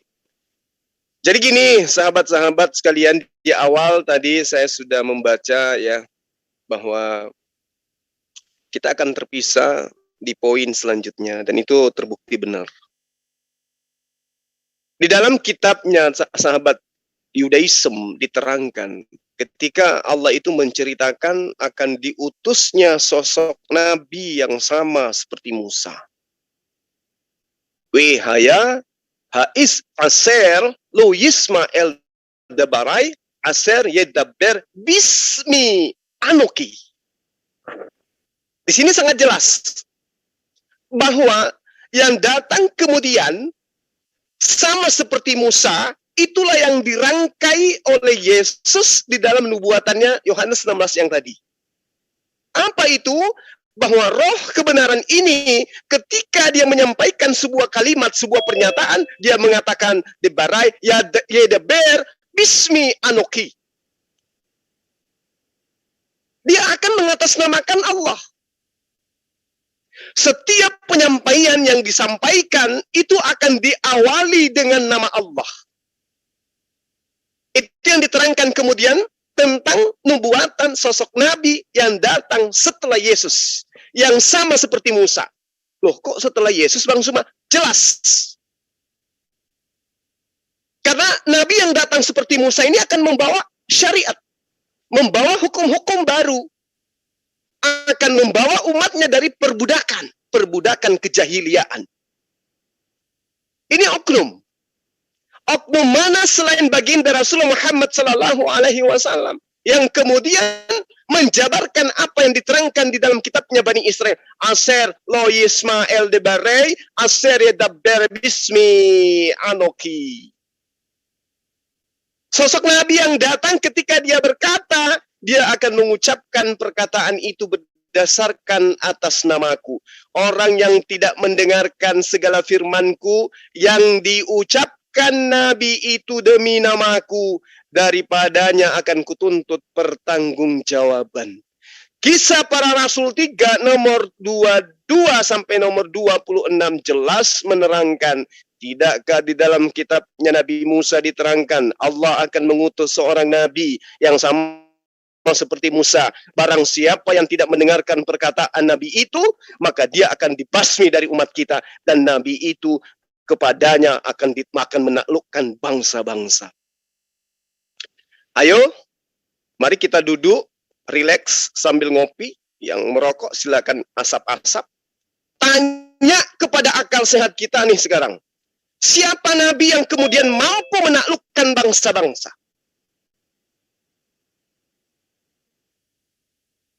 Anda ingin mengatakan Yesus, gugur ketuhanan sahabat kita di seberang. Ternyata Yesus itu Nabi. Anda ingin mengatakan Lukas, dia tidak pernah menaklukkan bangsa-bangsa. Satu-satunya yang kemudian mampu menaklukkan bangsa hanya baginda Rasulullah Muhammad sallallahu alaihi wasallam. Takbir. Aturan mainnya tunduk semuanya. Satu hal yang sangat sederhana yang biasa saya sampaikan. Satu-satunya kitab suci yang membacanya harus diawali dengan kata Bismi Anoki, dengan namaku. Bismillahirrahmanirrahim, hanya Al-Quran. Al-Quran isinya penuh dengan konsep penginsapan dunia akan dosa. Al-Quran isinya penuh dengan apa yang kemudian dijabarkan oleh Yesus tentang kebenaran, tentang keadilan, penginsapan akan dunia akan dosa. Semuanya terekam di dalam. Pezina, hukumannya ada. Pencuri, hukumannya ada. Pelaku maksiat-maksiat lain, semua terjabar di dalam Al-Quran. Bahkan mengambil duri dari jalan, ada perintah dan ada upahnya di dalam Al-Quran. Semua bercerita tentang kebenaran, penginsapan dunia akan dosa. Subhanallah. Dan ketika kemudian Al-Quran ini dijadikan sebagai pedoman hidup sedunia, maka dunia tidak akan mengenal dosa lagi. Itu poin. Sekiranya mungkin Al-Quran bisa dijabarkan oleh seluruh manusia, maka dunia ini tidak akan ada lagi dosa. Andaikan Al-Quran. Kenapa tidak bisa? Kenapa bisa kayak begitu, Bang Subah? Ya, karena perintahnya jangan, jangan, jangan, jangan, jangan, jangan. Itu perintahnya. Sementara perintah jangan, jangan, jangan, jangan yang datang kepada Bani Israel itu sudah dianggap oleh sekelompok orang sebagai sengat maut. Dianggap sebagai kutukan. Dianggap sebagai kuasa dosa. Saya tidak boleh begini karena ada perintahnya, jangan. Saya mau begitu karena saya lagi senang begitu, tapi ada perintahnya, jangan. Saya ingin makan ini, tapi ada perintahnya di Imamat 11 nomor 7, jangan. Gimana caranya ya? Oh, bikin konsep. Ganti semua itu dengan konsep kasih. Ini yang terjadi saat sekarang. Oleh karena itulah kemudian tidak mengena tentang roh penghibur itu, roh kebenaran itu adalah Yesus itu sendiri. Enggak nyambung sama sekali. Enggak nyambung sama sekali. Histori, kitab apapun itu enggak nyambung sama sekali. Enggak nyambung. Tak ada data yang kemudian bisa dijadikan acuan. Ini kalau kita berbicara, satu data aja. Siapa Nabi yang sama seperti Musa, yang mengawali penyampaian ajarannya mengatasnamakan kalamullah dengan mengatakan Yismael de Barai Aser Yedaber Bismi Anoki Edrosme Immo. Siapa dia? Siapa yang senantiasa ketika ingin membacakan sebuah kitab sucinya, dia awali dengan basmalah. Bismillahirrahmanirrahim. Innamal mu'minuna alladhina idza dzukirallahu wajilat qulubuhum wa idza tuliyat alaihim ayatuhu zadatuhum imana wa ala rabbihim yatawakkalun. Bismillahirrahmanirrahim. Siapa? Nabi mana yang mengawali dengan ucapan itu? Subhanallah. Itu hanya ada di dalam iman Islam baginda Rasulullah Muhammad sallallahu alaihi wasallam. Takbir. Allahu Akbar. Masya Allah. Saya kira begitu para sahabat-sahabat sekalian. Satu dalil bisa melumpuhkan semuanya ketika kita punya jiwa hidup dan tidak mati. Tadi ada kalimat-kalimat yang menggiring opini bahwa Paulus itu bertaubat. Na'udzubillah, semua na'udzubillah. Paulus bukan bertaubat. Paulus dari pekerjaannya membunuh jasad manusia menuju kepada pekerjaannya membunuh rohani manusia. Dan saya bisa buktikan itu. Saya tinggal menunggu lawan debat, kita buktikan apakah Paulus bertaubat atau tidak. Atau justru Paulus membunuh dua-duanya, membunuh jasad manusia dan juga membunuh rohani manusia. Bang Handi, saya buka layar Silakan cari teman Kristen pendeta apapun titelnya. Kita dengan tema ini, Paulus tidak bertaubat, tapi Paulus justru mematikan rohani manusia. Demikian, Bang. Oke, terima kasih Bang Juma. Semoga di luar sana ada yang mendengarkan dengan pembahasan ini. Topik sangat menarik ya, karena memang dalam perjalanannya juga ke Damsyik dan si dalam misi menganiaya, begitu ya. Jadi semoga saja topik ini memang bagus ya. Apakah Paulus ini menghidupkan akal sehat atau memang menenggelamkan atau menghitamkan ajaran Yesus itu. Ini mudah-mudahan saja ada yang berkenan untuk membahas topik ini. Demikian juga tadi kesimpulannya adalah ini Fransiskus mengaku preman Katolik. Ada poin yang kita dapat di sana bahwa mengakui memang Yesus itu adalah utusan. Yesus tidak sama dengan yang mengutus dia. Yang mengutus dia lebih tinggi daripada yang diutus. Ada poin yang didapat di sana. Setuju di ayat Al-Quran bahwa Yesus atau Isa itu tidak mati, tidak pula disalibkan. Tapi masih ada momen-momen yang berpisah dengan kita, terutama dengan Bang Juma mengenai teologisnya tadi yang perlu lagi mungkin part ketiga untuk diluruskan. Dan saya tadi pesan Anda belajar lagi dan belajar lagi. Demikianlah ya Pak Fransiskus kalau masih mendengarkan di sana, karena beliau juga mau beraktivitas di Maluku sana. Terima kasih juga Bang Juma yang sudah memberikan kita pencerahan di pagi atau siang hari ini. Semoga saja ada hikmah yang kita dapat dengan tentu. Sama-sama Bang Handi, ya. Sama-sama. Ya. Sebelum ditutup mungkin ada teman yang mau memberikan statement, silakan. Silakan Mbak. Waalaikumsalam warahmatullahi wabarakatuh. Silakan. Ini kami ingin karena tertarik dengan apa yang disampaikan Pak Ustadz Zuma yang selama ini memang kami ikuti di Facebook, memang hebat. Saya mengagumi beliau. Ini saya masuk nggak ingin berdebat, hanya sekedar ingin diskusi, karena kalau debat saya dengan sadar diri pasti kalah. Saya dari Kristen Pak. Oke, nggak apa-apa. Dari Kristen Pak, pasti kalah. Makanya saya dengan hormat, kagum, itu saja. Iya. Ini kalau boleh saya bicara tentang Yesus dan Isa tadi Pak. Boleh, silakan Pak. Kalau menurut pemahaman saya yang saya Kristen, ya mungkin saya kan Kristen pinggiran Pak ya, bukan orang Kristen yang jagoan. Yang jagoan pun saya yakin ketemu Pak Zuma mesti juga gugur. Ini saya orang Kristen pinggiran. Selama ini saya memahami Yesus berdasar Bible memang disalib dan mati. Dan kebetulan saya sedikit-sedikit juga pernah belajar tentang Islam bahwa Isa itu tidak mati diganti orang diserupakan dengan Isa. Itu kalau nggak salah di surat An-Nisa 157 158 kalau nggak salah. Itu kan nggak mau masuk ke. Terus poinnya Pak? Saya nggak terlalu paham. Poinnya? Kalau Yesus yang saya pahami berdasar Bible dan fakta sejarah itu memang mati. Memang mati. Karena di Bible menyatakan itu ada, dan fakta sejarah yang ditulis oleh para ahli sejarah seperti Yosefus yang orang Yahudi itu, yang bukan orang Kristen juga, terus Ben Serapion orang Syria bukan Kristen juga, Tacitus itu menyatakan telah menulis sejarah bahwa Yesus mati dan disalib. Dan kedua, berdasarkan yang saya pernah tahu.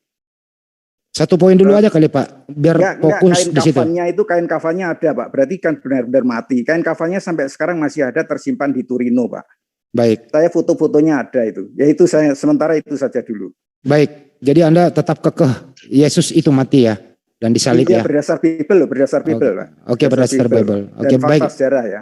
Nanti ditanggapi oleh Bang Juma, nanti topik habis ini kita lanjutkan kenapa harus mati dan apa tujuannya dia mati. Bang Juma Oh ya, oke. Ya, lanjut Bang Juma ditanggapi dulu. Silakan. Bismillahirrahmanirrahim. Masya Allah, Bapak, saya kagum sama Bapak, saya hormat kepada Bapak. Salam kenal dari saya. Ya, Masya Allah, apa yang Bapak uraikan. Jadi saya memulai dari ayat suci Al-Quran. A'udzubillahi minasyaitonirrajim. Bismillahirrahmanirrahim. Wa qaulihim inna qatalnal masih Isa bin Maryam Rasulullah wa ma qataluh wa ma salabuh walakin subbiha lahum. Jadi saya ingin mengurai kedudukan daripada informasi dari Al-Quran ini adalah menceritakan perihal tentang orang-orang terdahulu 2000 tahun yang lalu. Bahwa ketika Allah menerangkan melalui Al-Quran, mereka telah mengatakan telah membunuh oknum Yesus, padahal mereka tidak membunuhnya dan juga tidak pula menyalibnya. Nah, ini poinnya. Walakin, akan tetapi subbihalahum, diserupakan bagi orang-orang yang dibunuh itu, ya, dengan Nabi Isa alaihissalam atau Yesus. Jadi gini Pak, ketika Al-Quran menerangkan ini, ternyata orang yang menyalib memang menyalib. Ada oknum yang disalib. Itu betul, Al-Quran mengakui itu. Bahwa penyaliban itu terjadi di mana orang yang disalib itu bagi orang-orang yang menyalibnya melihat seakan-akan yang disalib oleh mereka itu adalah Yesus. Pertanyaannya, menurut Al-Quran penyaliban terjadi? Ya. Menurut Al-Quran yang disalib itu Yesus? Bukan. Lalu siapa? Bagi orang-orang yang menyalibnya oleh Allah itu diserupakan dengan Yesus. Jadi ending yang akan kita urai di sini adalah satu, penyaliban itu terjadi, ada penyaliban itu, kain kapan itu ada, kuburan itu ada, mayat itu ada. Kedua, orang yang disalib ini bukan Isa, bukan Yesus, tetapi bagi orang-orang yang menyalibnya seakan-akan yang disalibnya itu adalah Yesus. Ada beberapa poin nanti yang akan kita catat di dalam ajaran kitab Anda, Bapak, itu menerangkan bahwa antara Paulus dan orang-orang Yahudi itu berselisih. Ada yang mengatakan Yesus hidup, ada yang mengatakan Yesus itu mati. Jangan terlalu jauh, jangan masuk ke zona kitab. Dalam kehidupan nyata kita aja dulu. Kita duduk sambil merenung, lalu kemudian berpikir dengan akal jernih. Tanya pada diri kita masing-masing. Oknum Yesus datang kepada Bani Israel. Betul? Ya. Islam akui? Ya. Kristen akui? Ya. Hari ini, yang menduduki tempat di mana Yesus lahir, berkhotbah, mengajar, kemudian mati, atau bangkit, atau diangkat ke langit, itu masih ada. Tempatnya masih ada. Bangsa yang diutus kepadanya Nabi Isa atau Yesus masih ada. Keturunannya masih ada, pola keberagamaannya masih ada. Namun pertanyaannya kemudian, adakah di antara mereka ke-12 suku Bani Israel yang menjadikan Yesus sebagai tameng di dalam kehidupan keberagamaannya, bahwa Yesus di tengah-tengah nenek moyang mereka mati di atas tiang salib? Kalau ada, tunjuk di negara mana mereka berkumpul dan apa nama agamanya. Itu satu. Kedua, orang yang tadi keturunan daripada Bani Israel, murid-murid Yesus, tidak akan kita temukan adanya konsep Nabi datang kepada mereka, Mesias pernah disalib di tengah-tengah mereka. Catat, poin itu sangat penting. Lalu kemudian ada segolongan Kristen yang mengatakan disalib, mati, terangkat ke sorga. Yang perlu kita tahu di sini adalah yang mengetahui tentang kebenaran yang terjadi pada suatu wilayah tentu adalah saksi, tentu adalah orang yang hidup di tempat itu. Bukan orang yang jauh dari seberang, dari Eropa, bukan. Tapi adalah orang yang duduk di tanah Yudea. Keturunannya lah yang kelak mengajarkan kepada keturunannya secara terus-menerus, turun-temurun, bahwa ada kedahsyatan yang pernah terjadi di sini. Ada manusia yang dibunuh di atas tiang salib dan bangkit kemudian naik ke atas langit. Dan itu adalah Tuhan kita. Kalau itu benar adanya, Yahudi Yerusalem akan menjadi pusat kekristenan, bukan di Vatikan. Nah, Al-Quran datang mengatakan mereka akan berselisih. Mereka akan ribut tentang pembunuhan yang mereka adakan itu. Lalu Allah menerangkan malahum bihi min ilmi illa tiba'adzan wa ma qataluhu yaqina. Apa yang kata Allah? Mereka tidak mempunyai sedikit pun pengetahuan menyangkut kejadian itu, yakni kejadian tentang pembunuhan Nabi Isa. Dan apa yang mereka katakan? Kecuali mengikuti persangkaan belaka, dan mereka tidak membunuhnya dengan yakin. Oke, Bapak, silakan isap rokoknya lagi. Saya akan lanjut. Di dalam poin pengajaran agama Anda diterangkan, ketika kemudian terjadi penyaliban, diterangkan di dalam kitab sahabat saya bahwa Markus 14 nomor 50, di situ dengan jelas dituliskan semua pengikut Yesus lari meninggalkan Yesus. Semua pengikut Yesus lari meninggalkan Yesus. Bang Suma, kamu comot ayat, kita lihat buktinya. Di dalam Lukas 24 nomor 36, ketika murid-murid ini hanya mendengarkan desas-desus tentang gurunya, ditangkap, dianiaya, dibunuh, dikubur, tiba-tiba sosok muncul di tengah-tengah mereka. Apa katanya? Salam alaihim. Mereka kaget. Kekagetannya tidak terbatas, hanya sebatas kaget belaka. Poinnya, menurut catatan penulis kitab Lukas 24 nomor 37, murid-murid terkejut dan ketakutan disebabkan karena mereka mendengarkan suara damai sejahtera bagi kamu, dan itu adalah Yesus, sehingga mereka menyangka dia ini adalah hantu. Saya, Pak, sebagai muridnya Yesus yang hidup 33 tahun sama beliau misalnya nih, tentu ketika konsep gereja hari ini yang menerangkan Yesus akan bangkit, Yesus akan mati, Yesus akan bangkit, Yesus akan mati. Dia datang diutus untuk kemudian menebus dosa manusia. Haleluya. Kalau itu benar, berarti kuping saya sebagai muridnya Yesus sudah kenyang mendengarkan perkataan Yesus hal tersebut.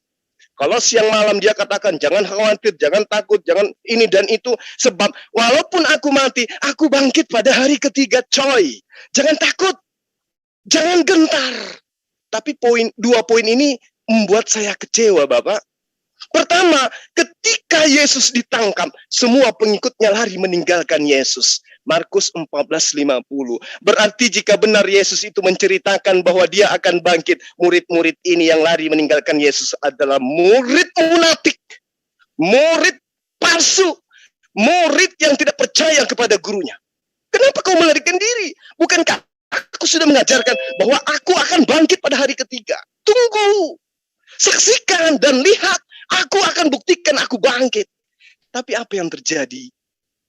Lukas 24, 36, 37, dan seterusnya memaparkan dengan detail Yesus datang, salam alaihim. Coba kita analisa. Orang-orang yang kemudian kaget, terkejut, melihat apa, seakan-akan melihat hantu itu, ekspresi tubuhnya dan raut wajahnya itu kayak mana? Wow, ada suara dari Yesus. Lalu kita menyangka ini hantu. Lalu kemana pengajaran bahwa dia akan bangkit hari ketiga? Kalau saya muridnya yang kenyang dengan ucapan dia akan bangkit pada hari ketiga, begitu dia mengucapkan shalom alaihim, aku akan terbang memeluk dia dan mencium dia. Haleluya, Tuhan saya bangkit betulan pada hari ketiga. Faktanya cuma diterangkan, mereka ketakutan, mereka terkejut karena menyangka melihat hantu. Kasihan. Yesusnya kasihan, Pak. Lalu kenapa mereka ini mengira melihat hantu? Alasannya itu tadi. Markus 14:50, semua pengikutnya lari meninggalkan Yesus sehingga dia tidak tahu apa yang terjadi dengan gurunya. Satu, kedua, ternyata poin yang diberitakan gereja hari ini, Yesus menubuatkan dirinya akan bangkit pada hari ketiga di tengah-tengah orang mati, itu adalah sesuatu yang kita sangsikan kebenarannya. Secara detail Bang Suma, ada nggak di dalam poin kitab kami yang bisa kami buktikan bahwa cerita tentang Yesus bangkit pada hari ketiga itu adalah sanggup disangsikan kebenarannya? Ada? Ambil kertas, ambil pulpen, catat. Lukas 24 nomor 44 sampai 46 menceritakan, ada tertulis di Torah, di kitab para nabi, di kitab Mazmur bahwa Mesias akan mati dan bangkit pada hari ketiga di antara orang mati. Sekarang kalau kita cari sampai botak, sampai 7 turunan, kita tidak akan menemukan tulisan itu di dalam Torah. Berarti pemberitaan tentang bangkitnya Yesus pada hari ketiga itu, sekali lagi saya mohon maaf, saya harus mengatakan, itu berita hoaks. Pembuktian sejarahnya lengkap berdasarkan terhadap apa yang tertulis dalam kitab Baba. Jadi Al-Quran mengatakan ada penyaliban, ya, ada kebangkitan, ada penyaliban, ya, ada apa tadi yang Bapak kata, ada kain kapan, ya, betul. Tetapi sangat disayangkan, penyaliban itu terjadi, tetapi utusan Allah itu sudah diselamatkan oleh Allah. Ada terekam di kitab kami Bang Suma, ada. Mazmur 91 dikolaborasikan dengan Matius 4. Apa yang tertera di dalam Matius 4? Jika engkau benar adalah anak Allah, wahai Yesus, ada tertulis di dalam Mazmur tentang engkau bahwa Tuhan akan mengirim malaikatnya untuk menatang engkau di kakinya agar kakimu tidak terantuk kepada batu. Apakah ada tertulis? Betul, ternyata Mazmur 91 menerangkan itu.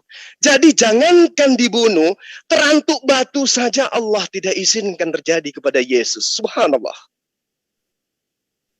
Nah, kemudian berbicara dengan apa yang Bapak yang saya hormati, ya mohon maaf kalau saya agak menekan suara, itu adalah metode saya dalam menyampaikan, saya nggak marah. Jadi kembali kepada yang tadi. Betul ada penyaliban. Nah, musuh terbesar daripada pemerintah Kekaisaran Romawi pada saat itu juga bernama Yesus, Pak. Dia adalah Yesus Barabas. Barabas, Bar, putra, Abbas, bapak. Yesus putra bapak.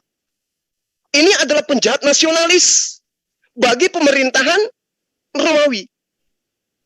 Pertanyaannya kemudian, sebagai orang yang menganalisa secara akademisi, ketika sosok Yesus ini disalib, mati dia, dikuburkan, kemana perginya penjahat nasionalis ini? Yesus Barabas. Kok hilang ceritanya? Kok hilang seketika? Setelah Yesus disalib dan seterusnya, Yesus Barabas ini kemana? Penjahat ini kemana? Hilang ceritanya bersamaan hilangnya sosok yang diajarkan terangkat ke langit. Ada 2 Yesus, satu terangkat ke langit. Yesus Barabas putra Bapa entah kemana rimbahnya. Maka yang ada punya kemudian adalah Bapak seorang Kristen saya hargai itu. Tapi ketika Bapak kumpul dengan orang Yahudi, wahai orang Yahudi, adakah nenek moyangmu menceritakan pernah terjadi kejadian di mana ada sosok nabi kepada kalian bernama Yesus, diutus di tengah-tengah kalian? Adakah moyang kalian pernah menceritakan itu? Anda tidak akan pernah menemukan jawaban yang memuaskan. Di antara mereka hanya akan mengatakan, kami tidak mengenal Yesus. Naif, menyedihkan. Jadi tentang Yesus itu, alhamdulillah Al-Quran datang menerangkan kepada kita. Yang diterangkan kemudian Al-Quran kepada kita, menceritakan bahwa apa yang tertera tentang Nabiullah Isa alaihissalam itu hanya diberi kenabian kepadanya. In huwa illa abdun an'amna alaihi wa ja'alnahu mathalan li bani Israil. Lalu poin inti ajarannya, innallaha huwa rabbi wa rabbukum fa'budu hadza siratum mustaqim. Wahai bani Israel, sembahlah Allah, Tuhanku dan Tuhanmu. Alhamdulillah kami umat Islam mendengarkan seruan Yesus hanya untuk menyembah kepada Allah dan mengimani dia sebagai utusan Allah. Terakhir dari saya, apa yang diterangkan Nabi Isa alaihissalam di dalam pewahyuan Allah kepada baginda Rasul Muhammad sallallahu alaihi wasallam bahwa dia adalah seorang nabi, dia adalah seorang rasul, ternyata terekam di dalam Yohanes 5 nomor 36. Yesus bersyahadat, Yesus bersaksi bahwa dia hanya utusan Allah.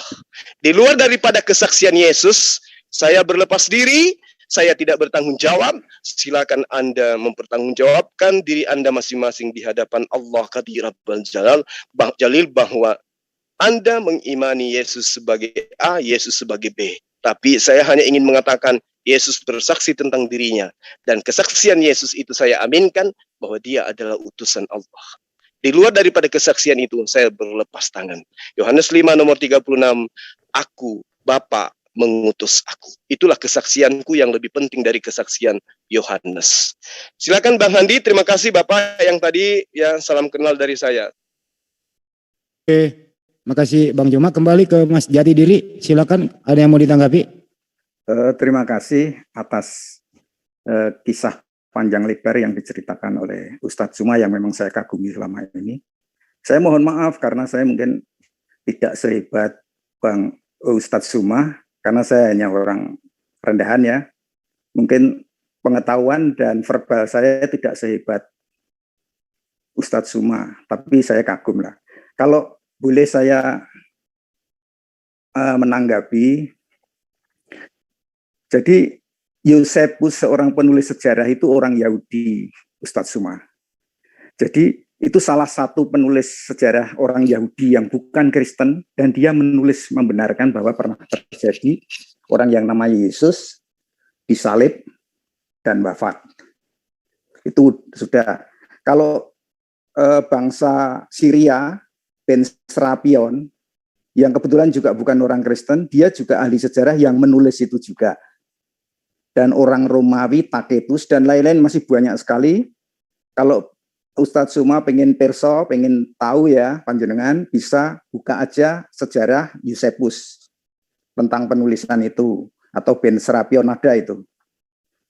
Terus masalah kain kafannya itu memang, terus akhirnya dengan kain kafan yang ada itu muncullah lukisan yang ditulis oleh Leonardo da Vinci. Itu kan bercak wajah yang ada di kain bekas kain kafan itu, akhirnya terjadilah gambar Yesus yang sebanyak itu munculnya dari situ, Ustadz Zuma. Jadi secara faktual ya sesuai dengan yang kami imani, berdasar Bible, ini berdasar Bible dan fakta sejarah seperti itu. Apa yang disampaikan Ustadz Zuma menurut saya juga tidak salah, benar. Cerita tentang Isa di Al-Quran sudah benar itu, seperti itu, karena kebetulan saya sedikit-sedikit juga pernah baca, jadi saya nggak menyalahkan itu, cuman berdasar Bible yang saya ketahui itu. Ya, terus tentang apa ya? Sebentar, saking banyaknya saya lupa. Mohon maaf. Yaitu, jadi berdasar fakta penulis sejarah pada zaman itu, yaitu Yosefus itu orang Yahudi. Jadi sebagian besar orang Yahudi juga banyak yang mempercayai, dan ada beberapa orang Yahudi yang Kristen ada. Tapi lebih banyak orang yang Muslim ketimbang orang Kristen di Yahudi dan orang agama Yahudi sendiri. Begitu sedikit baik saja Ustadz Zuma. Soalnya banyak yang saya lupa, mau nanggapi lupa. Oke, Itu baik kalau gitu, dulu. baik kalau gitu pendek-pendek aja. Ini kalau dibiarkan tetap Bapak kekeh kan Yesus disalib. Sudah dijelaskan, ya, tetapi berdasar Bapak Bible. Iya berdasarkan Bible, Bible. Pak. Berdasar Oke, baik Bible. kita. Kalau berdasar yang lain saya juga tidak menyalahkan apa yang disampaikan Ustadz Zuma. Oke, itu baik kita. Isa loh ya. Ya, baik. Isa yang diceritakan di Ustadz Zuma itu benar. Saya nggak Oke. menolak, itu benar. Tapi Baik, kalau yang berdasarkan Bible, Yesus yaitu. Oke, Dan baik fakta kalau sejarah lah. kalau begitu kita masuk ke intinya. Ya, biar Bang Juma bisa menanggapi nanti statement Anda. Kalau memang Bapak kekeh Yesus itu harus mati disalib begitu ya. Ya. Nilai plus minusnya itu Yesus mati atau tidak mati disalib. Kira-kira nilai plusnya seperti apa, nilai minusnya seperti apa? Kalau Yesus itu tidak mati dan harus mati. Tujuannya gitu. Itu dulu nanti ditanggapi Bang Juma, silakan. Ini saya jawab Bang Zuma, apa saya dulu? Anda dulu aja nanti disangka oleh Bang Juma. Silakan. Kalau tentang kematian, Pak, berdasarkan Bible, sejak awal manusia pertama, itu penebusan dosa selalu dengan tetesan darah, Pak. Ketika Adam melakukan perbuatan dosa, dan akhirnya menurut Bible, ini saya kembali menurut Bible lagi, akhirnya dia tahu malu bahwa dirinya telanjang setelah dia melanggar perbuatan dosa itu. Lalu Tuhan yang berinisiatif mencarikan penutup malunya, penutup dosanya itu yaitu dengan kulit binatang. Yang otomatis kan harus menyembelih binatang tersebut. meneteskan darahnya kan. Lah tetesan darah untuk penebusan dosa ini berlaku terus, berlanjut terus, bahkan sampai Abraham. Yang perjanjian Abraham itu juga dengan tetesan darah, yang akhir anaknya mau disembelih nggak jadi, diganti dengan domba yang tersesat. Akhirnya kan tetap tetesan darah. Lah pada saat Yesus itulah tetesan darah yang afdol, karena yang berdosa manusia harus tetesan darah manusia, tetapi juga harus manusia yang suci. Manusia yang suci apa ada di bumi yang bukan rencana Tuhan. Lah Yesus itu memang rencana Tuhan, darah manusia suci, manusia yang memang dari programnya Tuhan. Ya itulah. Oke. Jadi penebusan dosa itu, makanya orang Kristen sudah tidak ikut melakukan pengorbanan itu, karena poin puncaknya yaitu Yesus, pengorbanan Yesus itu sebagai penebusan dosa. Itu saya kira itu. Oke, jadi mohon maaf kalau omongan saya tidak begitu karena verbal saya memang kurang. Jadi nilai plusnya adalah Yesus memang harus mati, menumpahkan darahnya untuk menebus dosa. Kalau seandainya Yesus tidak mati, apa yang terjadi? Ya berarti program Tuhan nggak begitu. Kalau tidak mati, di program yang lain kami tidak tahu, kalau berdasar Bible itu rencana Tuhan itu. Kalau nggak mati program Tuhan gagal gitu ya. Ya. Silakan Mbak Nyuma, 2 poin ditanggapi, monggo. Baik. Makasih Bapak tentang apa yang Bapak sampaikan barusan. Jadi kalau di dalam ajaran Kristen kami menghargai Kristen itu memiliki dosa waris dari Adam alaihissalam, tapi kalau kami di dalam ajaran agama Islam kami diwarisi kebaikan dari Adam alaihissalam. Saya memulai dari surah Surah Al-A'raf diterangkan begini. A'udzubillahi minasyaitonirrajim. Qala rabbana zalamna anfusana wa illam taghfir lana wa tarhamna lanakunanna minal khasirin. Lalu kemudian Adam dan Hawa berdoa dan bertaubat. Ya Tuhan kami telah menzalimi diri kami. Jikalau Engkau tidak mengampuni kami dan memberi rahmat kepada kami, niscaya kami termasuk orang yang rugi. Lalu Allah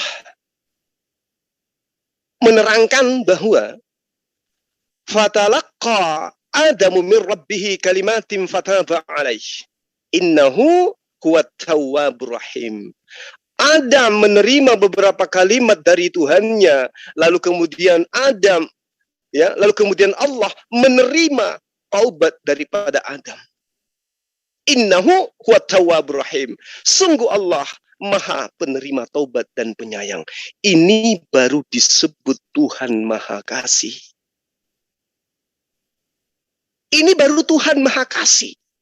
Ajaran Islam inilah yang kemudian yang wajib hukumnya didudukkan di dalam ajaran kasih yang sesungguhnya. Adam jatuh ke dalam dosa.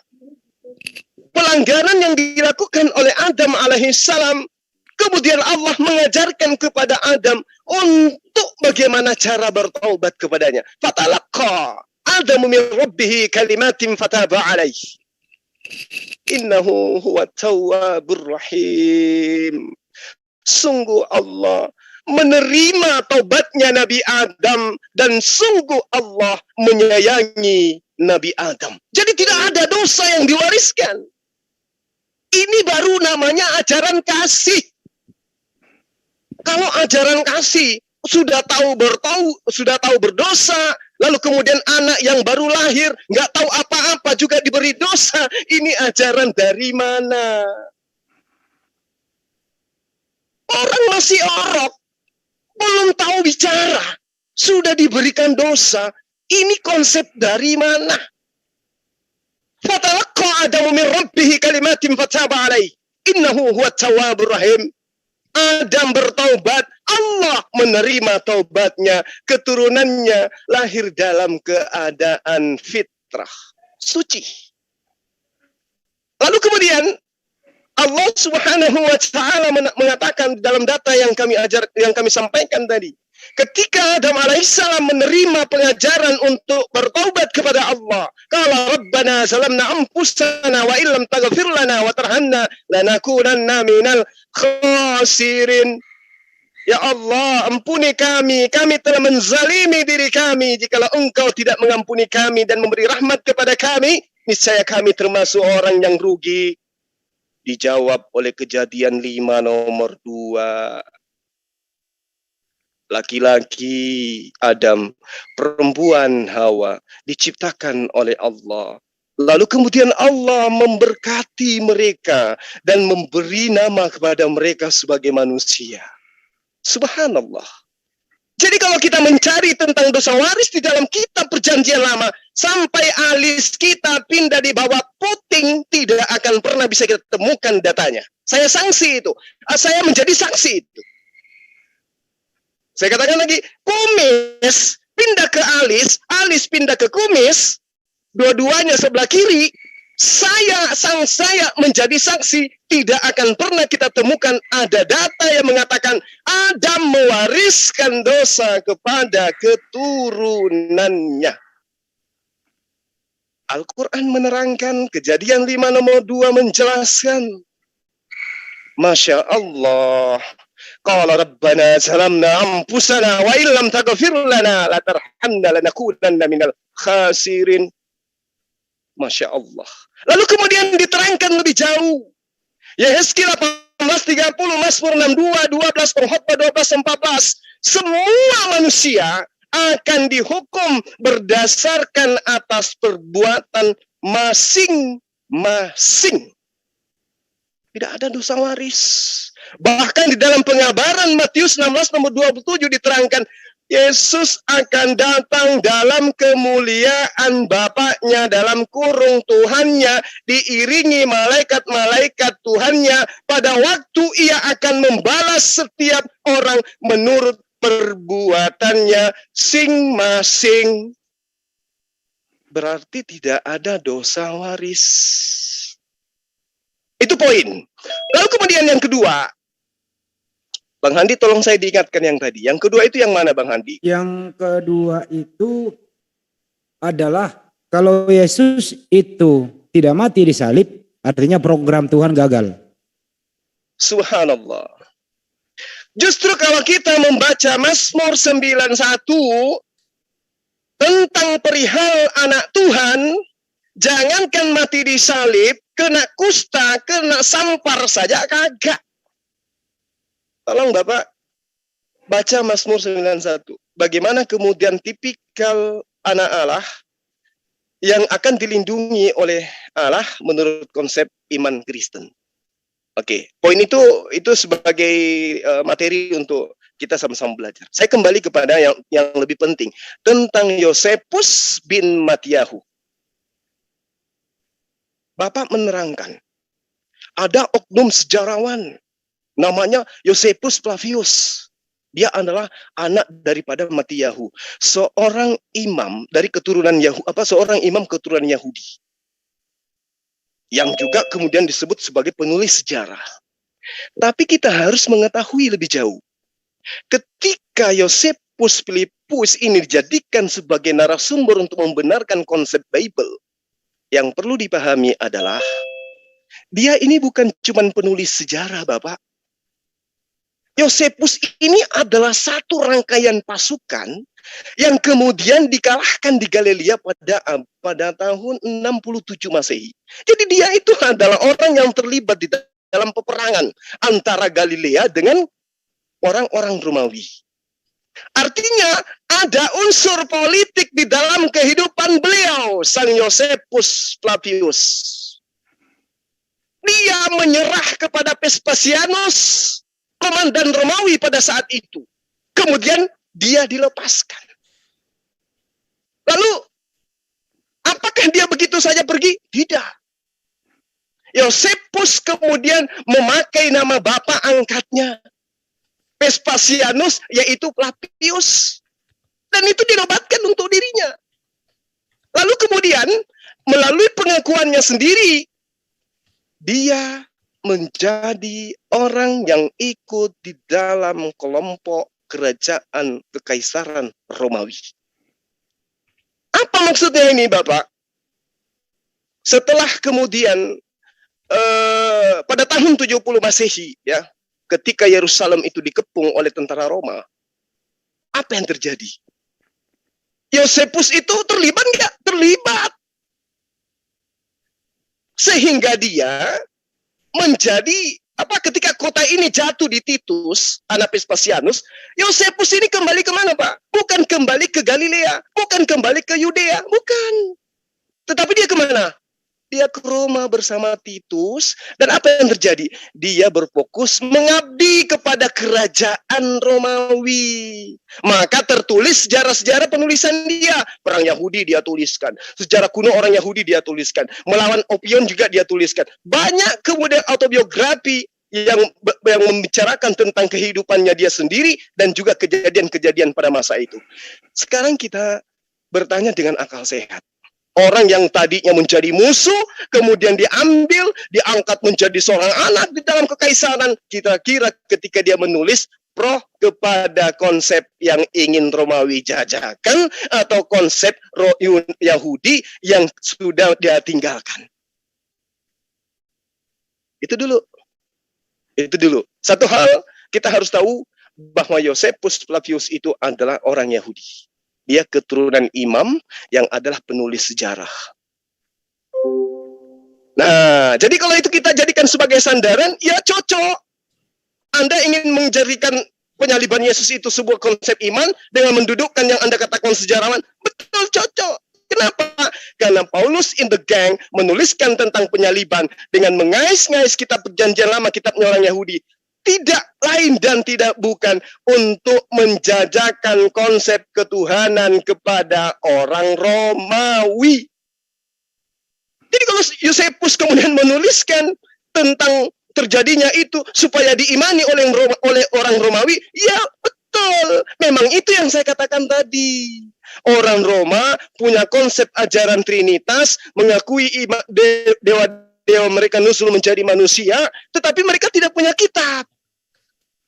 Ketika kemudian ada oknum menuliskan kitab untuk jemaat-jemaat di Roma, mereka bertepuk tangan, rangkulan, kemudian mengimani konsep itu, dibenarkan kemudian oleh sejarawan mereka, internal mereka, lalu menjadikan gelombang kekristenan menuju merambah kepada bumi di semua pelosok. Itu yang terjadi, Pak. Cuman saya hanya ingin mengatakan begini. Kata Yesus di dalam Matius 23 nomor 15. Celakalah engkau wahai orang ahli kitab. Celakalah engkau wahai orang Farisi. Celakalah engkau wahai orang munafik. Bapak, saya katakan kepada Bapak, Yosefus itu pernah dengan pasukannya masuk ke Galilea. Kemudian dia kembali ke Roma. Orang munafik itu, Pak, di satu hari dia menjadi pengikut A, di satu hari menjadi pengikut B. Itu orang munafik. Lalu Yesus menerangkan, celakalah engkau wahai orang munafik, engkau menyeberangi lautan, menjelajahi daratan untuk mengajarkan agamamu dan mentobatkan orang masuk ke dalam agamamu. Setelah mereka bertobat menjadi orang neraka, kemudian lalu 2 kali lebih jahat daripada engkau sendiri. Jadi apa yang dinubuatkan oleh Yesus itu juga digenapi oleh Yosefus Flavius, mengajarkan sejarah kepada orang-orang yang buta sejarah. Saya kira begitu dari saya, Bang Handi. Terima kasih Bapak yang tadi. Mohon maaf kalau ada kata-kata, ada kalimat saya yang kurang berkenan. Saya semata-mata memberikan edukasi yang menurut saya itulah konsep yang benar. Kalau Anda tidak terima, itu hak Bapak, saya hargai itu. Yang pasti kita bersaudara di dalam. Terima kasih, Bang Joma. Silakan Pak Jati Diri ditanggapi. Terima kasih atas semua penjelasan panjang lebar Bang Suma. Saya menghargai juga Bang Suma. Itu semuanya kan cara pandang Bang Suma sebagai seorang Muslim yang tentunya cara berpikirnya berlandaskan Al-Quran ya. Nah kebetulan saya yang bodoh ini, yang terutama berpendidikan rendah ya, itu berlandaskan pada Bible dan sejarah-sejarah. Flavius kan berarti menurut Ustadz Suma, Flavius itu kan bohong, munafik itu tadi. Jadi dia ahli sejarah yang munafik. Dia bukan orang Kristen sebenarnya. Yaitu semua apa yang dikatakan Bang Suma itu benar. Menurut kalau saya menggunakan cara pandang Bang Suma. Jadi saya nggak menyalahkan. Tetapi karena saya Kristen, saya akan tetap berdasar Bible. Dan kebetulan ada fakta sejarah. Oke, sekarang saya bicara tentang Yesus yang utusan. Yesus utusan itu saya setuju. saya sebagai orang Kristen juga setuju Yesus adalah utusan. Hadirnya Yesus pada awal Masehi itu sebenarnya sebagai realisasi dari rencana Tuhan di Keluaran 3:14. Jadi Tuhan berencana ingin melakukan peran ganda lah sebagai pengutus sekaligus utusan. Jadi Yesus itulah sang utusannya. Makanya Yesus pada saat hadir di awal Masehi, Yesus berani ngomong di Yohanes 10:30. Tentunya Ustadz Zuma karena kayaknya sangat mumpuni tentang Bible. Entah sudah dibaca semua tuntas apa enggak, sehingga kesimpulannya mungkin berbeda dengan kami. Itu jadi realisasinya rencana Tuhan yang disampaikan pada Nabi Musa sekitar 1500 tahun sebelum Masehi, yaitu Keluaran 3:14. Bang semua, Ustadz semua pasti sudah hafal. Lalu kehadiran Yesus di awal Masehi itu Yesus sempat berani waktu saat di tengah umat dia berani ngomong Yohanes 10:30 dan Yohanes 14:9. Yesus berani ngomong itu ya karena Yesus adalah Tuhan merangkap perannya itu tadi sebagai pengutus sekaligus utusan itu. Itu yang saya pahami berdasar Bible dan cara pandang Kristen deh. Ustadz saya nggak ngeyel, tapi karena tetap kami berlandaskan pada Bible dan cara pandang Kristen tentunya. Jadi saya tidak menyangkal dan menolak apa yang disampaikan Ustadz Zuma itu benar sudah. Saya kebetulan sedikit-sedikit juga pernah belajar. Jadi apa yang disampaikan Ustadz Zuma itu benar sesuai dengan cara pandang Islam dan yang tentunya berlandaskan Al-Quran. Kalau kami nggak bertahan, nggak ngeyel, kami hanya berkata atas dasar Bible dan pengetahuan yang saya ketahui, saya mengerti. Itu seperti itu. Saya kira itu saja dulu. Terima kasih. Oke, Pak Jatidiri, mohon maaf untuk utusan nanti ini dulu harus ditekankan kembali ya mengenai rencana Tuhan itu gagal kalau Yesus tidak mati. Jadi untuk gini Pak, tolong didengarkan baik-baik. Artinya di sini ya ada rencana Tuhan Anda, ya membunuh Tuhan Anda juga, dan yang melakukan eksekusi adalah ciptaan Tuhan Anda juga. Dengan darahnya Tuhan Anda jadikan sebagai penebusan dosa. Nah, apa menurut Anda rencana Tuhan untuk membunuh Tuhan ini kira-kira sesuai akal sehat manusia nggak menurut Anda? Silakan Bapak ditanggapi dengan akal jernih begitu. Silakan. Oh iya, ini saya menggunakan akal jernih loh Pak. Saya kebetulan nggak gila. Iya. Saya juga mohon maaf Pak. Silakan Pak. Jadi ini menurut cara pandang saya, murni berdasar Bible dan cara pandang Kristen ya. Iya. Jadi Tuhan sendiri kan nggak mungkin fisik toh Pak. Punya darah Tuhan. Lah cara Tuhan supaya bisa mengorbankan darah harus lewat kelahiran anak manusia itu. Kan dia fisik daging. Jadi itu darah Tuhan. Makanya seperti nanti larinya kepada Trinitas itu kan. Misalnya nanti ke sana. Yang jelas Tuhan itu melakukan peran ganda. Yesus kan firman Pak. Yesus kan sang firman tapi yang dalam wujud manusia. Lah tujuannya untuk pengorbanan darah itu tadi. Kalau Tuhan sendiri bagaimana orang bisa membunuh Tuhan yang tidak berfisik, tidak daging. Lah salah satunya ini menurut cara pandang Kristen ya, saya kembali menurut cara pandang Kristen murni berdasar Bible. Supaya darah itu bisa tertumpah ya harus lewat daging itu, fisik toh. Nah, jadi yang kematian itu kan kematiannya fisiknya toh, rohnya Tuhan kan roh menurut versi Kristen kan Tuhan itu roh bukan zat ya. Jadi rohnya kan tidak ikut mati. Itu loh. Itu menurut cara berpikir orang Kristen lah yang bodoh-bodoh umumnya seperti itu. Jadi tetesan darahnya itu tadi. Baik, saya kembalikan ke ada darah, ada tetesan darah, ada daging ya itu harus menjadi fisik dulu. Menjadi fisik tapi itu peran yang keduanya yang sebagai sang utusan tadi loh. Karena saya sampaikan tadi di Keluaran 3:14 kan jadi akulah jadi pengutus dan utusan. Yang utusannya itu sang firman itu yang berwujud daging. Itu saya kira itu saya dulu. Oke, baik, kasih. Banyak Pak silakan rencana Tuhan untuk membunuh utusan. Silakan banyak Pak. Iya. Jadi gini. Kalau dikatakan bahwa rencana Tuhan adalah untuk mati di tiang salib, itu adalah sebuah konsep ketuhanan, konsep kebenaran. Coba kita urai. Adam alaihissalam di Gan Eden terjerumus, disesatkan oleh iblis yang menyerupai ular. Jadi ular menyesatkan Adam sehingga Adam dan keturunannya jatuh ke dalam dosa.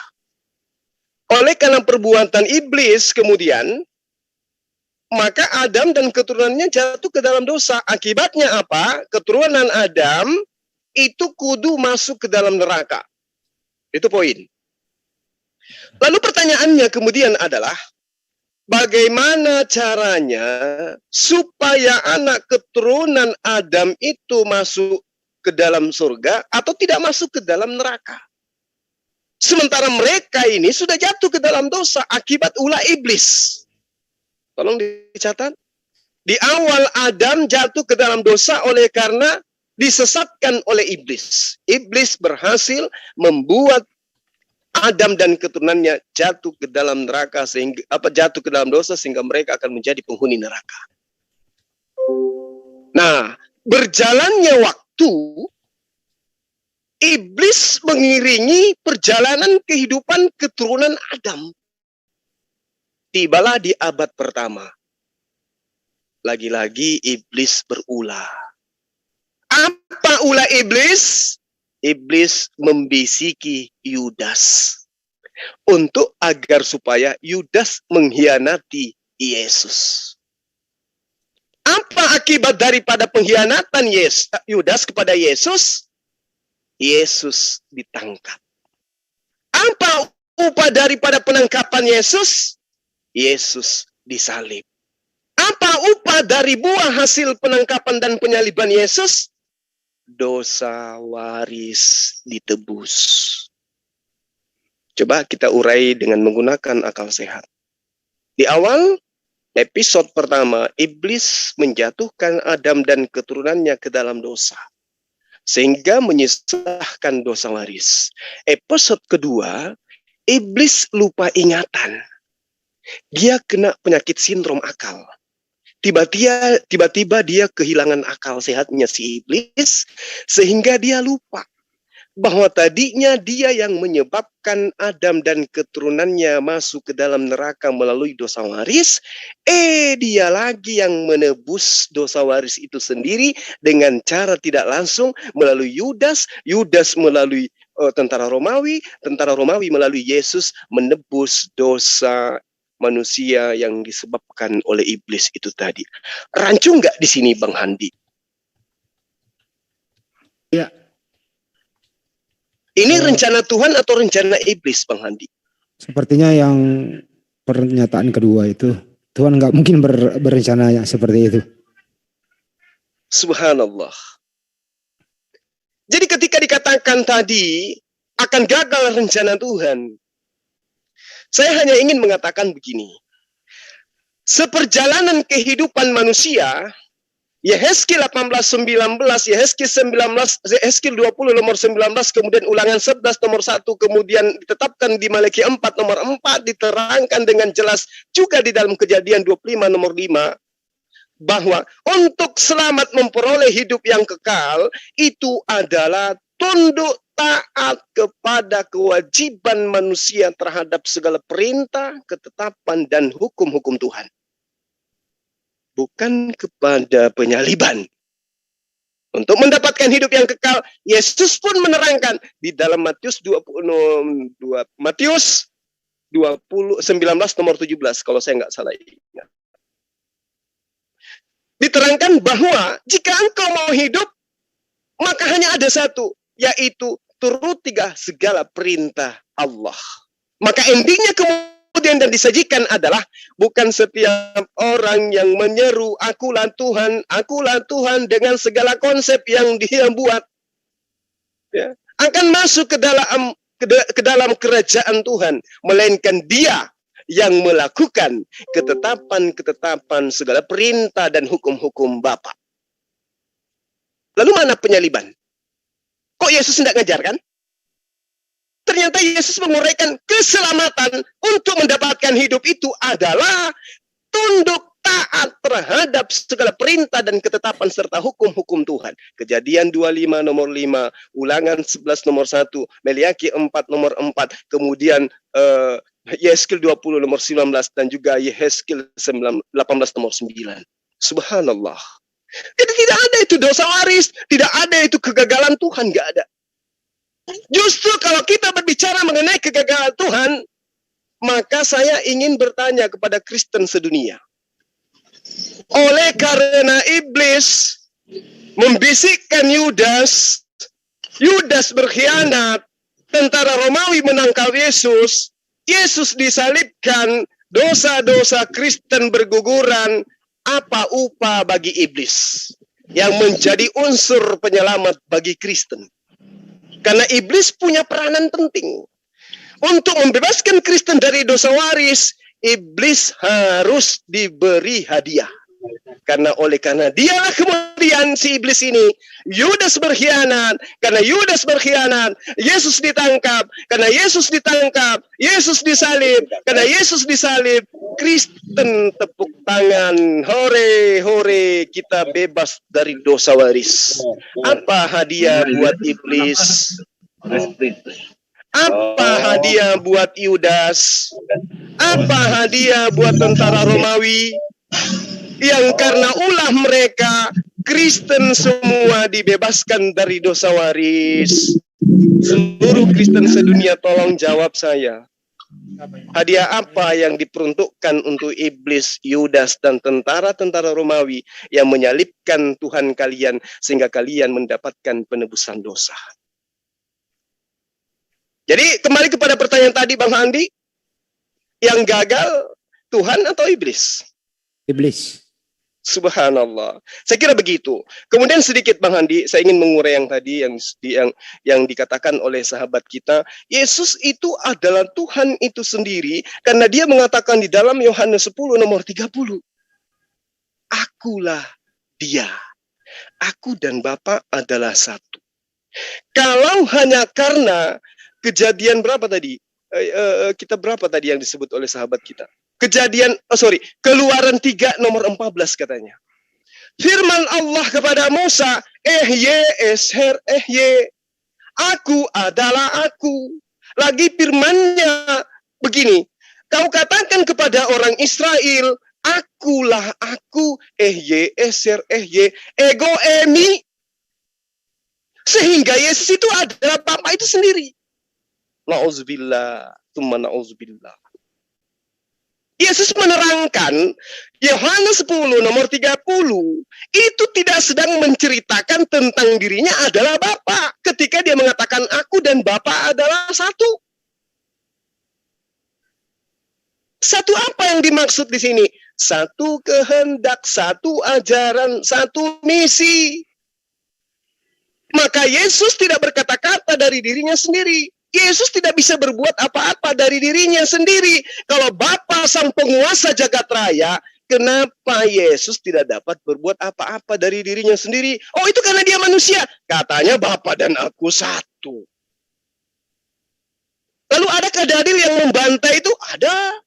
Yohanes 8 nomor 17, nomor 18. Aku dan Bapa adalah dua. Jadi nggak bisa. Lalu apa maksud Yesus mengatakan akulah dia? Saya ingin mengutip perkataan seorang pengemis buta di dalam Yohanes 9 nomor 9. Si pengemis buta ini berkata, ada yang berkata benar dialah ini, ada pula yang berkata bukan, tetapi ia serupa dengan dia. Orang buta itu sendiri berkata, benar akulah itu. Ego emi. Orang buta loh. Mengatakan ego emi, akulah dia. Petrus di dalam Kisah Para Rasul 10 nomor 21 juga mengatakan akulah dia. Bahkan Paulus dengan bangganya juga mengatakan dalam Kisah Para Rasul 22 nomor 3, ego emi, akulah dia. Jadi apakah kemudian ketika Yesus mengatakan ego emi itu berarti Yesus itu adalah Tuhan sendiri? Tidak. Tidak sama sekali. Sama seperti aku mengatakan akulah dia. Ketika orang bertanya, siapa Bang Zuma itu? Aku menjawab, akulah dia. Ketika Yesus ditanya, siapa yang menyembuhkan orang buta ini? Yesus mengatakan, ego emi, akulah dia. Tetapi ketika dikatakan, wahai Yesus, apakah engkau pencipta langit dan bumi? Beranikah Yesus mengatakan, akulah dia? Tidak. Kenapa? Karena Yesus mengatakan, aku tidak berkata-kata dari diriku sendiri. Berarti ada esensi lebih berkuasa di luar daripada Yesus. Nah, lalu kemudian di dalam Yohanes 6:35 ego emi hos artos, Yohanes 8:12 ego emi topos tau kosmo, Yohanes 10:7 ego emi tutura tor probaton, Yohanes 10:11 ego emi hopainon hol kalos, dan seterusnya dan seterusnya. Ternyata kalau ego emi ini dia katakan bahwa Yesus adalah aku adalah Tuhan, maka orang-orang ini juga adalah Tuhan. Karena mereka juga mengatakan, ye, aser, ye, aku adalah aku. Ego emi hoon. Jadi Bapak yang saya hormati, ya semoga Bapak dipanjangkan umurnya, diberikan kesehatan, dimuliakan kehidupannya, akhir hidupnya di dunia, dan dimasukkan ke dalam orang-orang yang dapat menerima kebenaran dari Allah. Saya katakan sekali lagi bahwa Yesus di dalam Yohanes 10 nomor 30 Pak, lanjutkan di nomor 31, 32, 33, 34, 35, 36. Apa kata Yesus di situ? Wahai Bani Israel, kenapa hendak engkau melempar aku batu? Sesungguhnya aku mengatakan aku adalah Allah. Sebab kenapa? Siapapun yang diserahi tugas untuk menyampaikan firman menurut Allah, maka dia adalah Allah. Dan ketetapan Allah di dalam Torahmu itu tidak bisa dibatalkan. Jadi ketika Yesus mengatakan akulah Allah, akulah pencipta langit dan bumi, akulah Alfa dan Omega, tidak ada Tuhan selain aku. Meskipun Yesus menerangkan itu, subhanallah, Yesus sedang memposisikan dirinya membaca dan menyampaikan firman Allah. Bukan berkata-kata menurut dirinya sendiri. Sama ketika Nabi Musa alaihissalam juga menyeru kepada Bani Israel, Innani anallah, la ilaha illa ana. Nabi Musa menyerukan itu. Aku ini adalah Allah, kata Nabi Musa. Tidak ada Tuhan selain aku, kata Nabi Musa. Maka ibadahlah, sujud menyembah kepada aku. Lalu kemudian ketika pernyataan Musa datang kepada baginda Rasulullah Muhammad SAW, Nabi Muhammad SAW juga mengatakan, Innani anallah, la ilaha illa ana. Beliau juga mengatakan, wahai manusia, ketahuilah, aku ini adalah Allah, tidak ada Tuhan selain aku. Apakah kemudian bangsa Arab menyembah baginda Rasulullah Muhammad SAW? Tidak. Kenapa? Karena beliau sedang membacakan, sedang menyampaikan apa yang menjadi haknya untuk ia sampaikan kepada umat manusia. Yohanes mengatakan di dalam, Yesus mengatakan di dalam kitab Yohanes 5 nomor 30, aku tidak dapat berbuat apa-apa dari diriku sendiri. Yohanes 12:49, aku tidak berkata-kata dari diriku sendiri. Apa yang aku katakan adalah apa yang diperintahkan oleh Tuhanku untuk aku katakan dan aku sampaikan. Demikian Bapak, terima kasih atas waktunya. Karena di sini saya sudah harus siap-siap berangkat ke gunung. Keluarga sudah menunggu beberapa jam. Jadi saya berterima kasih banyak Bang Handi, teman-teman saya di ZZZ, antum semua luar biasa telah mempertemukan saya dengan dua sahabat kita. Semoga pertemuan ini akan berlanjut terus-menerus. Mana tahu ada waktu sebentar malam di gunung, ada jaringan, kita bisa kembali mengudara seperti ini. Yang terpenting kemudian adalah kata-kata yang salah dari saya, semuanya dari saya, yang benar dari Allah. Saya mewakili kru ZZZ, MMCI, dan teman-teman SUM yang ada di sini mengucapkan terima kasih banyak dan mohon maaf yang sebesar-besarnya. Demikian, salam satu Tuhan. Assalamualaikum warahmatullahi wabarakatuh. Waalaikumsalam warahmatullahi wabarakatuh. Silakan Pak Jatidiri ditanggapi, nggak apa-apa. Ya, terima kasih. Tetap saya dengan penuh hormat apa yang disampaikan Ustadz Zuma. Seandainya saya menggunakan cara berpikir Ustadz Zuma juga sama. Pendapat saya persis. Enggak. Tapi berhubung saya benar-benar berlandaskan pada Bible dan cara berpikir Kristen, ya beda. Saya enggak menyangkal apa yang disampaikan Ustadz Zuma. Saya sangat hormat. Karena beliaunya sangat banyak itu ayat-ayat yang beliau hafal. Di Keluaran 3:14, itu kan menyatakan bahwa aku akan mengutus aku. Berarti kan melakukan dua peran. Nah, kalau saya boleh analogikan seperti yang gampang sekarang ini sinetron Sidul. Itu kan Pak Rano Karno melakukan peran rangkap juga sebagai sutradara dan aktor Sidul. Jadi satu orang dalam dua peran. Kalau di sini saya memahami dari Keluaran 3:14 itu satu Tuhan dalam dua peran. Makanya Yesus sebagai utusan. Jadi apa yang diomongkan Yesus sesuai dengan dominasi perannya. Dia ngomong sesuai dengan dominasi perannya sebagai utusan. Makanya apa yang disampaikan Ustadz Suma itu benar sebagai utusan. Jadi omongannya sesuai dengan dominasi perannya sebagai peran kedua sebagai utusan. Maka enggak ngomong Tuhan. Betul. Jadi enggak ngomong aku. Itu tuh yang saya pahami lah ya berdasar Bible dan cara pandang Kristen. Jadi satu Tuhan dalam dua peran ini tadi sebagai pengutus sekaligus utusan di Keluaran 3:14. Lah realisasinya itu di Yohanes 10:30, terus Yohanes 14:9 dan sebagainya bahwa aku dan Bapa adalah satu seperti aktor Sidul misalnya ngomong aku dan sutradara adalah satu gitu misalnya, ini yang gampangnya seperti itu. Ini menurut cara berpikir saya orang Kristen dan cara berdasar landaskan Bible murni ya itu. Oke, jadi saya nggak menyangkal apa yang disampaikan Ustadz Suma itu benar semua karena saya kalau mau menggunakan cara berpikir Ustadz Suma persis. Yaitu saya kira itu. Baik, saya tanggapi dikit ya Pak ya.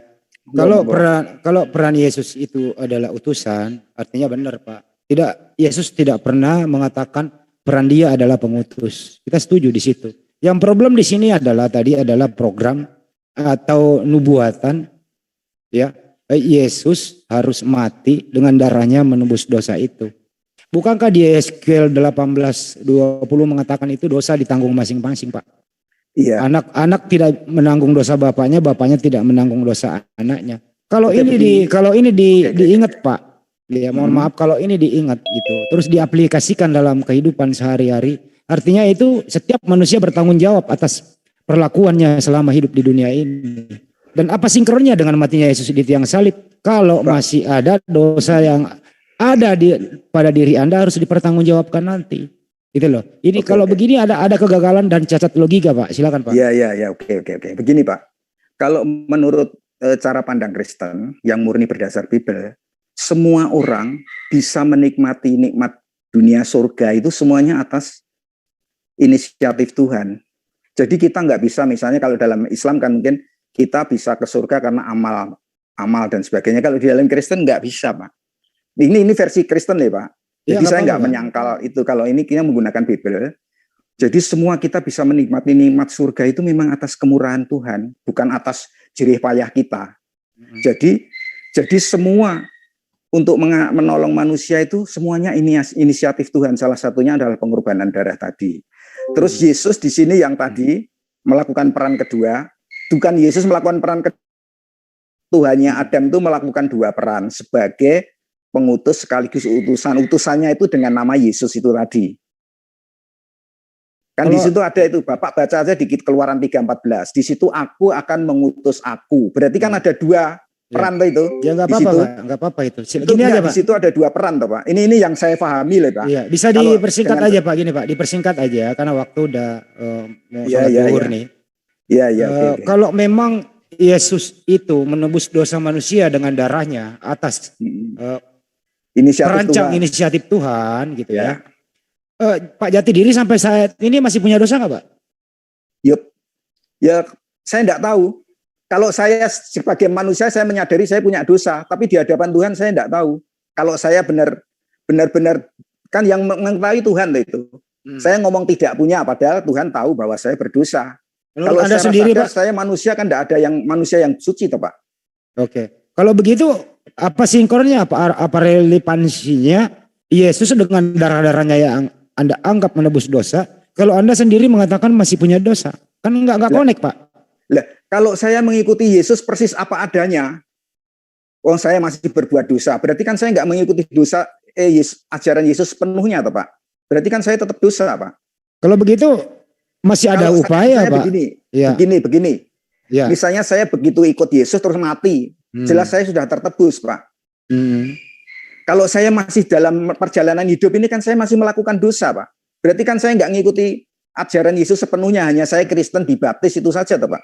Kalau Anda begitu berarti sia-sia dong pengorbanan Yesus. Kalau masih ada nggak Kristen. sia-sia. Ya enggak Nah. sia-sia, wong saya ikut Yesus kok.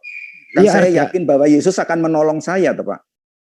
Yesus Artinya kan akan ada- menolong saya. Yesus berjanji akan menolong, toh Pak. Ini bukan Akan menjemput, toh Pak. bukan Di maaf Pak. Bible ini, Pak. Bukan Di Bible masalah Yesus akan menjemput kita, le, Pak. ya, ini bukan masalah tolong menolong Pak Jati Diri, ini harus konsisten dulu nih Pak. Ini tetap saya kejar di sini penebusan dosa dengan darah Yesus. Kan begitu? Ya, konsisten Kita- enggak gini, Pak. Atau Oke, gini aja, Pak. konsistennya menurut cara berpikir Bapak. Konsisten Jadi- menurut cara berpikir Kristen seperti yang saya sampaikan itu. Begini aja deh Pak, kita persempit lagi. Iya, Kalau iya, iya. penebusan dosa dengan darah Yesus itu dosa orang yang terdahulu atau dosa orang yang sekarang? Orang yang terdahulu sebelum Yesus, Pak. Kan ada hukum sendiri, Pak. Oke. Dia terikat dengan hukum yang terdahulu, Pak. Yang Berarti setelah tidak- Yesus mengikuti hukum Yesus. Jadi berarti dosa ibunya, kalau ada dosa ibunya, dosa omnya, dosa pamannya begitu, enggak ditebus oleh Yesus. Dosa Bapak pada kenal murid, di dalam Kristen kenal ada dua dosa, tahu, Pak? enggak, ini saya tanya aja Pak, bukan pembagian dosa nih. Ini langsung ke Lah, dosa dosa aja. asal. Mm-mm. Itu dosa asal, iya, Pak. Jadi dosa asal dari Adam ditebus juga oleh Yesus dengan darahnya di tiang Iya, salib. yang Betul? mengikuti Yesus, dosa asalnya. Iya. Yang sudah mati kan nggak ikut tertebus, toh, Pak. Dosa asalnya. Oke.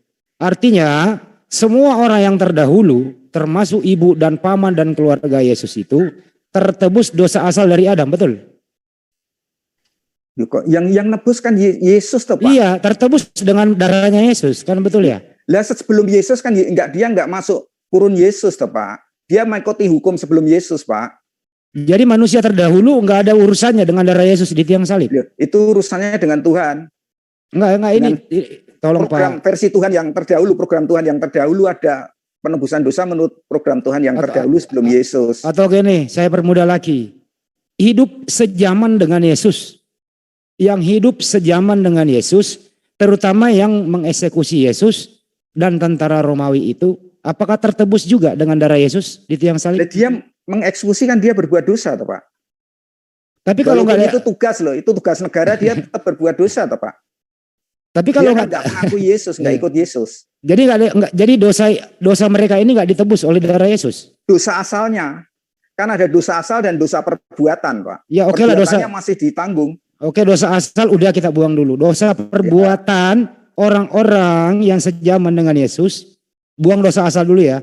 Dosa Ya, oke. perbuatan yang hidup sejaman dengan Yesus, baik yang eksekutor, baik daripada tentara Romawi, baik daripada Kayapas, dan termasuk Paulus yang membunuh dan menganiaya murid-murid. Ini perbuatan semua. Apakah masuk kategori dosa yang ditebus dengan darahnya Yesus di tiang salib? Iya, dosa perbuatan, Pak. Kalau dia bertobat, dia Hmm. langsung diampuni. Oke, jadi dosa Seperti anak hilang. Kalau dia nggak bertobat ya enggak. Terus jadi termasuk dosa Paulus juga ditebus. ditebus kan dia bertobat, ikut Oke. Yesus, Pak. Baik. Jadi Dia jadi ikut Yesus berarti ditebus. jadi setelah jadi Paulus mati tidak ada dosa. Ya enggak ada, dia sudah tertebus Oke. Yesus. Dia kan Oke, ikut baik. Yesus, Pak. Baik, Ini nggak menurut apa-apa. versi cara pandang Kristen loh ya. Iya, Kalau nggak di luar apa-apa. Kristen saya enggak tahu. Kalau dari Ini- Kristen begitu. Tertebus, Dan ini Pak. juga saya nggak mau bantah Bapak. Apapun jawaban Pak Jati Diri ya itu. Di Iya. sini kita nggak mau debat, cuman diskusi Iya, saja. saya kan gitu loh. memang diskusi. Saya mintanya Betul. diskusi bukan debat. Kalau Betul. debat itu enggak. Dia Menang-menang boleh nanya aja. enggak? Jadi terakhir Pak, Iya, ada iya. Pak Indra. Jadi sekarang ini kalau udah hidup sejaman Yesus itu dosa perbuatannya semuanya ditebus oleh Yesus, Ya. termasuk eksekutor dan pada otak pelaku dan eksekutornya dan tentara Romawi itu ditebus semua oleh Yesus menurut Bapak ya, betul ya? Loh, ya enggak, no perbuatan kan dia melakukan perbuatan, dia belum ikut Yesus, toh, Pak. Artinya eksekutor dan Dia yang tentara eksekutor itu enggak ikut Yesus, toh, Pak. nggak ikut Enggak Yesus. ikut Tapi ajaran Yesus, toh, Pak. kalau Dia nggak ada, tertebus dong. tapi kalau nggak ada eksekutor nggak jadi loh Pak penebusan dosa. Iya itu ande, toh. If, toh, Pak. Itu kan bicara jika. Nggak Tapi bisa, dalam Pak. fakta cerita kan Yesus mati. Pak ini ini eksekutor ini pahlawan loh buat Bapak. Ya enggak, no. Dia Pahlawan Pak. melakukan perbuatan jahat kok eksekutor. Nah kalau dia nggak eksekutor Pak nggak mati nggak jadi loh penebusan Ya. dosa. Lah itu kan andainya kita sebagai manusia. Wong Mhm. program Tuhan jelas mati. Kalau enggak mati, yang mematikan saat ini siapa? Ya Ya, orang-orang Mas, yang seperti itu yang Artinya Orang yang membunuh Yesus, eksekutor ini bagian daripada program Tuhan Anda. Iya. Kenapa mesti harus berdosa? Lah dia kan sebelum membunuh kan dia juga orang dosa toh Pak. Ya perbuatan membunuhnya ini kan tindakan masuk ini saya ini. Perbuatan membunuhnya ini apakah dia tertebus oleh darah Yesus atau tidak? Ya sekarang begini Pak, kalau Bapak nanya itu. Itu yang seperti eksekutor di Arab Saudi itu dosa apa enggak Pak? Karena itu nggak perlu loh, Pak. Itu nggak perlu ke sana Pak. Jangan begitu, ini analogi Pak. Itu dia melaksanakan tugas loh, tugas negara loh Pak. Enggak berdosa itu. Enggak berdosa berarti dia dalam membunuh jika enggak berdosa. Enggak berdosa, itu hukum negara. Itu nah, iya ini ya hukum negara seperti itu Pak. Ya sekarang ini yang eksekusinya dia enggak dosa. Oke. Dan tapi yang dalam perbuatan sebentar, saya kan dia orang dosa Pak. Ini enggak apple to apple. Yang dibunuh mereka itu, eksekutor hukuman mati itu, darah mereka itu bukan darah penebus dosa. Ini enggak apple to apple Pak. Karena ini yang menyangkut di sini, darah Yesus adalah darah yang ditumpahkan menebus dosa, gitu ya. Dan eksekutor ini adalah bagian daripada rencana Tuhanmu membunuh Tuhan. Saya bertanya Pak, ini dosanya diampuni apa tidak? Atau tertebus dalam tumpahan darah ini? Silakan dijawab Pak. Loh, misalnya begini Pak, pembunuhan dia ini dinetralkan karena ini rencana Tuhan. Tetapi dia kan sebelumnya dia kan manusia dosa Pak. Dia nggak ikut Yesus Pak. Enggak, bukan masalah itu. Ini khusus kepada tindakan untuk membunuh Yesus Pak. Khusus ini. Bukan dosa yang lain. Seperti Bapak tadi saya beri contoh analogi Al-Gojo di Arab Saudi itu dosa apa enggak? Membunuh itu kan tugas negara. Yang Pak, dibunuh itu darahnya enggak menebus dosa Pak. Enggak apple to apple. Pertanyaan saya ini loh Pak. Eksekutor ini tindakan baik apa tidak Pak? Ya seperti itu tadi Pak. Kalau dia melakukan itu kan atas tugas negara toh Pak. Berarti enggak berdosa. Dia melakukan pembunuhan itu tugas negara apa tugas dirinya pribadi dia sendiri. Jadi eksekutor ini enggak berdosa. Dalam hal membunuh ini. Ya dalam eksekutor pembunuh Yesus tidak berdosa, betul? Ya enggak. Oke, dari tadi ngomong Pak enggak berdosa, artinya dia tidak tertebus dosanya karena enggak punya dosa dalam hal pembunuhan ini kan begitu? Iya. Ya. Nah, kalau kamu analogikan dengan itu tadi Pak, yang di Arab Saudi itu enggak dosa, dia juga enggak dosa karena ini tugas negara. Oke, baik enggak dosa. Nah, terus sekarang Kristen zaman now gimana Pak? Kristen zaman now ya dia melakukan mengikuti Yesus persis apa enggak? Kalau enggak ya dia tetap dosa toh Pak. Misalnya ada yang Kristen jadi pencuri, perampok, masa dia ikut Yesus itu? Kalau ada ikut Yesus itu Pak. Kalau ada Kristen perampok dan pembunuh, apa relevansinya, apa korelasinya dengan darah Yesus di tiang salib? Kan dia tertebusnya dosa asal tadi Pak. Enggak, ini saya tak jawab Pak, ini jujur Pak. Ada Kristen Pak, jahat, pembunuh, pemerkosa dan seterusnya begitu. Pasti ada Pak. Pasti ada. Apakah memang ada banyak. Apakah korelasinya ini atau apakah tertebus kelakuannya ini di tiang salib itu dengan darah Yesus? Bagaimana? Dia katanya ikut Yesus, kok dia melakukan pembunuhan, berbuat dosa, berarti kan dia nggak sungguh-sungguh ikut Yesus toh Pak. Ini gini Pak, jawab dengar baik-baik. Apakah kelakuan mereka, perbuatan mereka ini ikut tertebus dosanya itu dengan darah Yesus di tiang salib? Ya jelas enggak toh Pak. Ya, kecuali dia dulu jadi penjahat, terus dia bertobat ikut Yesus, itu diampuni Pak. Kan dia setelah ikut Yesus dia melakukan sesuatu berarti dia berdosa lagi dong Pak. Berarti tidak Yesus, semua Pak. Jadi artinya kesimpulannya adalah tidak semua Kristen di muka bumi ini tertebus dosanya 100 dengan darah Yesus di tiang salib, betul ya? 100. Betul. Berarti masih ada usaha sendiri untuk supaya masuk surga, betul? Usahanya sendiri bertobat itu Pak, ikut Yesus. Iya. Jadi artinya tidak asal Kristen pasti masuk surga, betul? Ya enggak no Pak. Enggak, tapi sinyalemen banyak Kristen KTP toh Pak. Kristen KTP kan banyak sekali. Tapi ada sinyalemen berkata Pak, Kristen dijamin pasti masuk surga, gimana tuh Pak? Ya Bapak bisa ngira-ngira sendiri, saya enggak jawab nanti tersinggung saudara saya Kristen. Oke, baik, yang saya enggak mau itu Pak. Bapak bisa berpikir sendirilah. Apalagi saya orang bodoh Pak. Bapak yang bisa berpikir sendiri. Kalau ikut Yesus namanya misalnya kita Muslim, ya semua syariatnya jalankanlah. Itu berarti dia benar-benar Muslim. Ya, kalau begitu Kristen ikut Yesus ya seperti itulah. Oke, kalau begitu buat apa lagi penebusan dosa Pak? Kalau memang masih berupaya untuk memperbaiki diri tiap hari gitu. Loh, penebusan dosa itu artinya biar ikut Yesus Pak. Kan tapi itu tertebus berarti percaya Yesus dan Bukan ikuti. ini Pak, antara petunjuknya. korelasi pengorbanan penumpahan darah ini yang saya maksud Pak. Apa relevansinya penumpahan darah, perencanaan Tuhan membunuh Yesus dengan darahnya di tiang salib ini dengan keadaan sekarang orang yang berbuat dosa, apa hubungannya gitu loh Pak? Ya pengampunan itu tadi Pak. Pengampunan dosa itu, penghapusan dosa. Jadi dengan Yesus itu ada pengampunan. Kalau tidak ada itu mungkin tidak ada pengampunan. Kalau Tidak ada masih yang kalau ditebus. sudah ada, Kak, ini dosa yang ditebus Pak. Artinya kalau yang begini ya Pak ya, yang namanya sudah ditebus itu Pak sudah nggak ada lagi. Contoh Bapak punya utang, ditebus udah nggak punya utang lagi. Yesus menembus dosa, artinya Kristen itu nggak punya dosa. Itu bahasa sederhananya Pak. Sederhana loh Pak ini. Kok nggak begitu? Pak. Penebusan lagi itu baik-baik, artinya di situ ada kewajiban mengikut Yesus. Itu Kalau bukan tertebus, penebusan dia nggak Pak. ikut Yesus seperti Bapak misalnya. Itu maaf Pak, itu bukan penebusan. Kalau begitu artinya ikuti ajaran Yesus Anda selamat. Nggak usah pakai penebusan darah segala loh Pak. Lah memang versi Bible begitu loh Pak ajarannya. Nah ini mendua Ada Pak, ini standar penebusan dosa loh Pak. ini standar janda ini Pak. Itu nggak standar ganda Pak. Ini versi Bible dan cara berpikir Kristen. Kalau menggunakan sudut pandang yang lain jelas ganda Pak. Kalau kita murni berpikir dengan Bible dan cara pandang Kristen nggak begitu. Ya tetap Oke. satu begitu. Kalau dia tobat ikut Yesus ya sudah ikuti.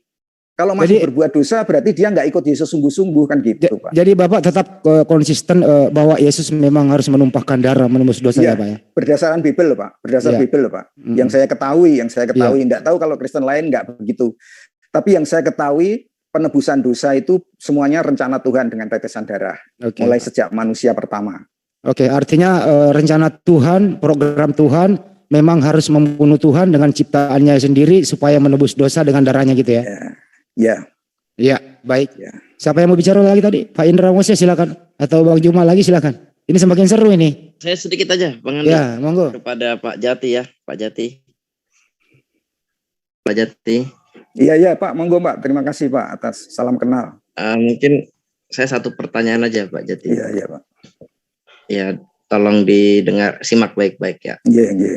Tadi ya mungkin sekitar berapa jam yang lalu juga saya menyimak ini pembicaraan panjang dari Pak Jati dan Bang Juma. Saya sangat apresiasi sekali. Dan Pak Jati juga memberikan statement bahwa Yesus itu dia adalah sebagai penutup korban penghapus dosa ya Pak. Selama Korban darah Pak. Korban darah ya. Setelah sekian lama korban darah itu menggunakan hewan ya Pak ya. Iya betul. Jadi korban darah dan otomatis korban darah itu pasti penebus dosa gitu ya. Korban penebus dosa itu. Iya kan. menurut Bible Ada Pak, menurut korban Bible penebus Pak. dosa. Menurut Bible Pak. Iya menurut Bible, menurut perjanjian lama ya. Iya. Gini Pak. Perjanjian lama baru pokoknya Bible Pak. Bible termasuk Iya, penggenapnya Bible, kan ya. perjanjian baru PB.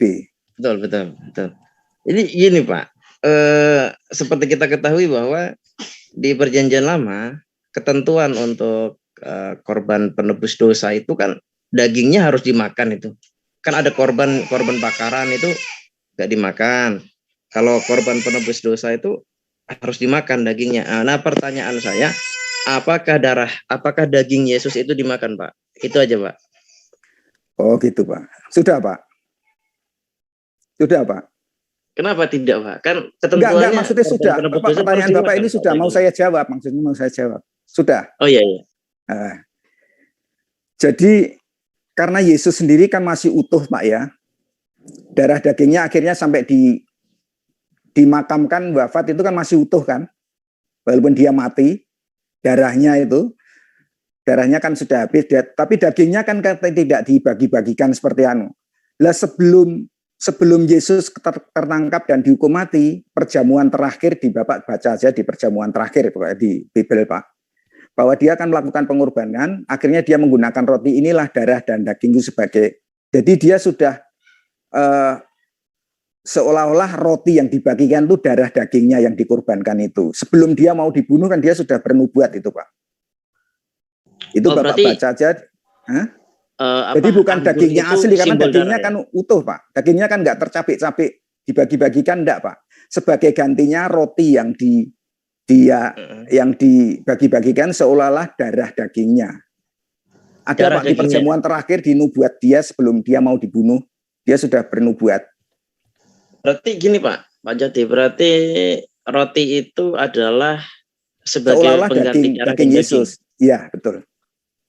Tapi ketentuan korban penebus dosa itu yang dikonsumsi dagingnya saja Pak, darahnya enggak dikonsumsi.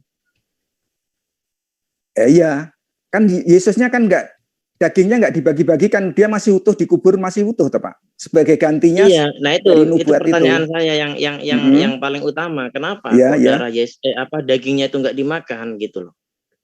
Kan korban penebus dosa itu harus dinikmati dagingnya gitu Pak. Ya itu kalau Kenapa binatang, kok Pak. enggak dimakan gitu Pak dagingnya Ya itu Yesus? kan kalau binatang harus dinikmati, Pak. Dia kan manusia, kita nggak boleh makan manusia, toh, Pak. Oh begitu ya. Tapi Ya. apakah ada di dalam Taurat sendiri apakah boleh mengorbankan manusia? Lah. Kan di dalam Taurat Bapak memang ada tahu hukum Taurat, tidak Pak? boleh makan Tidak daging ada. manusia, enggak boleh Enggak, kan? Bapak tahu Taurat apa, Pak? Torah saya tahu. Torah itu kan dari bahasa Ibrani or. Jadi Torah itu yang bersifat menerangi.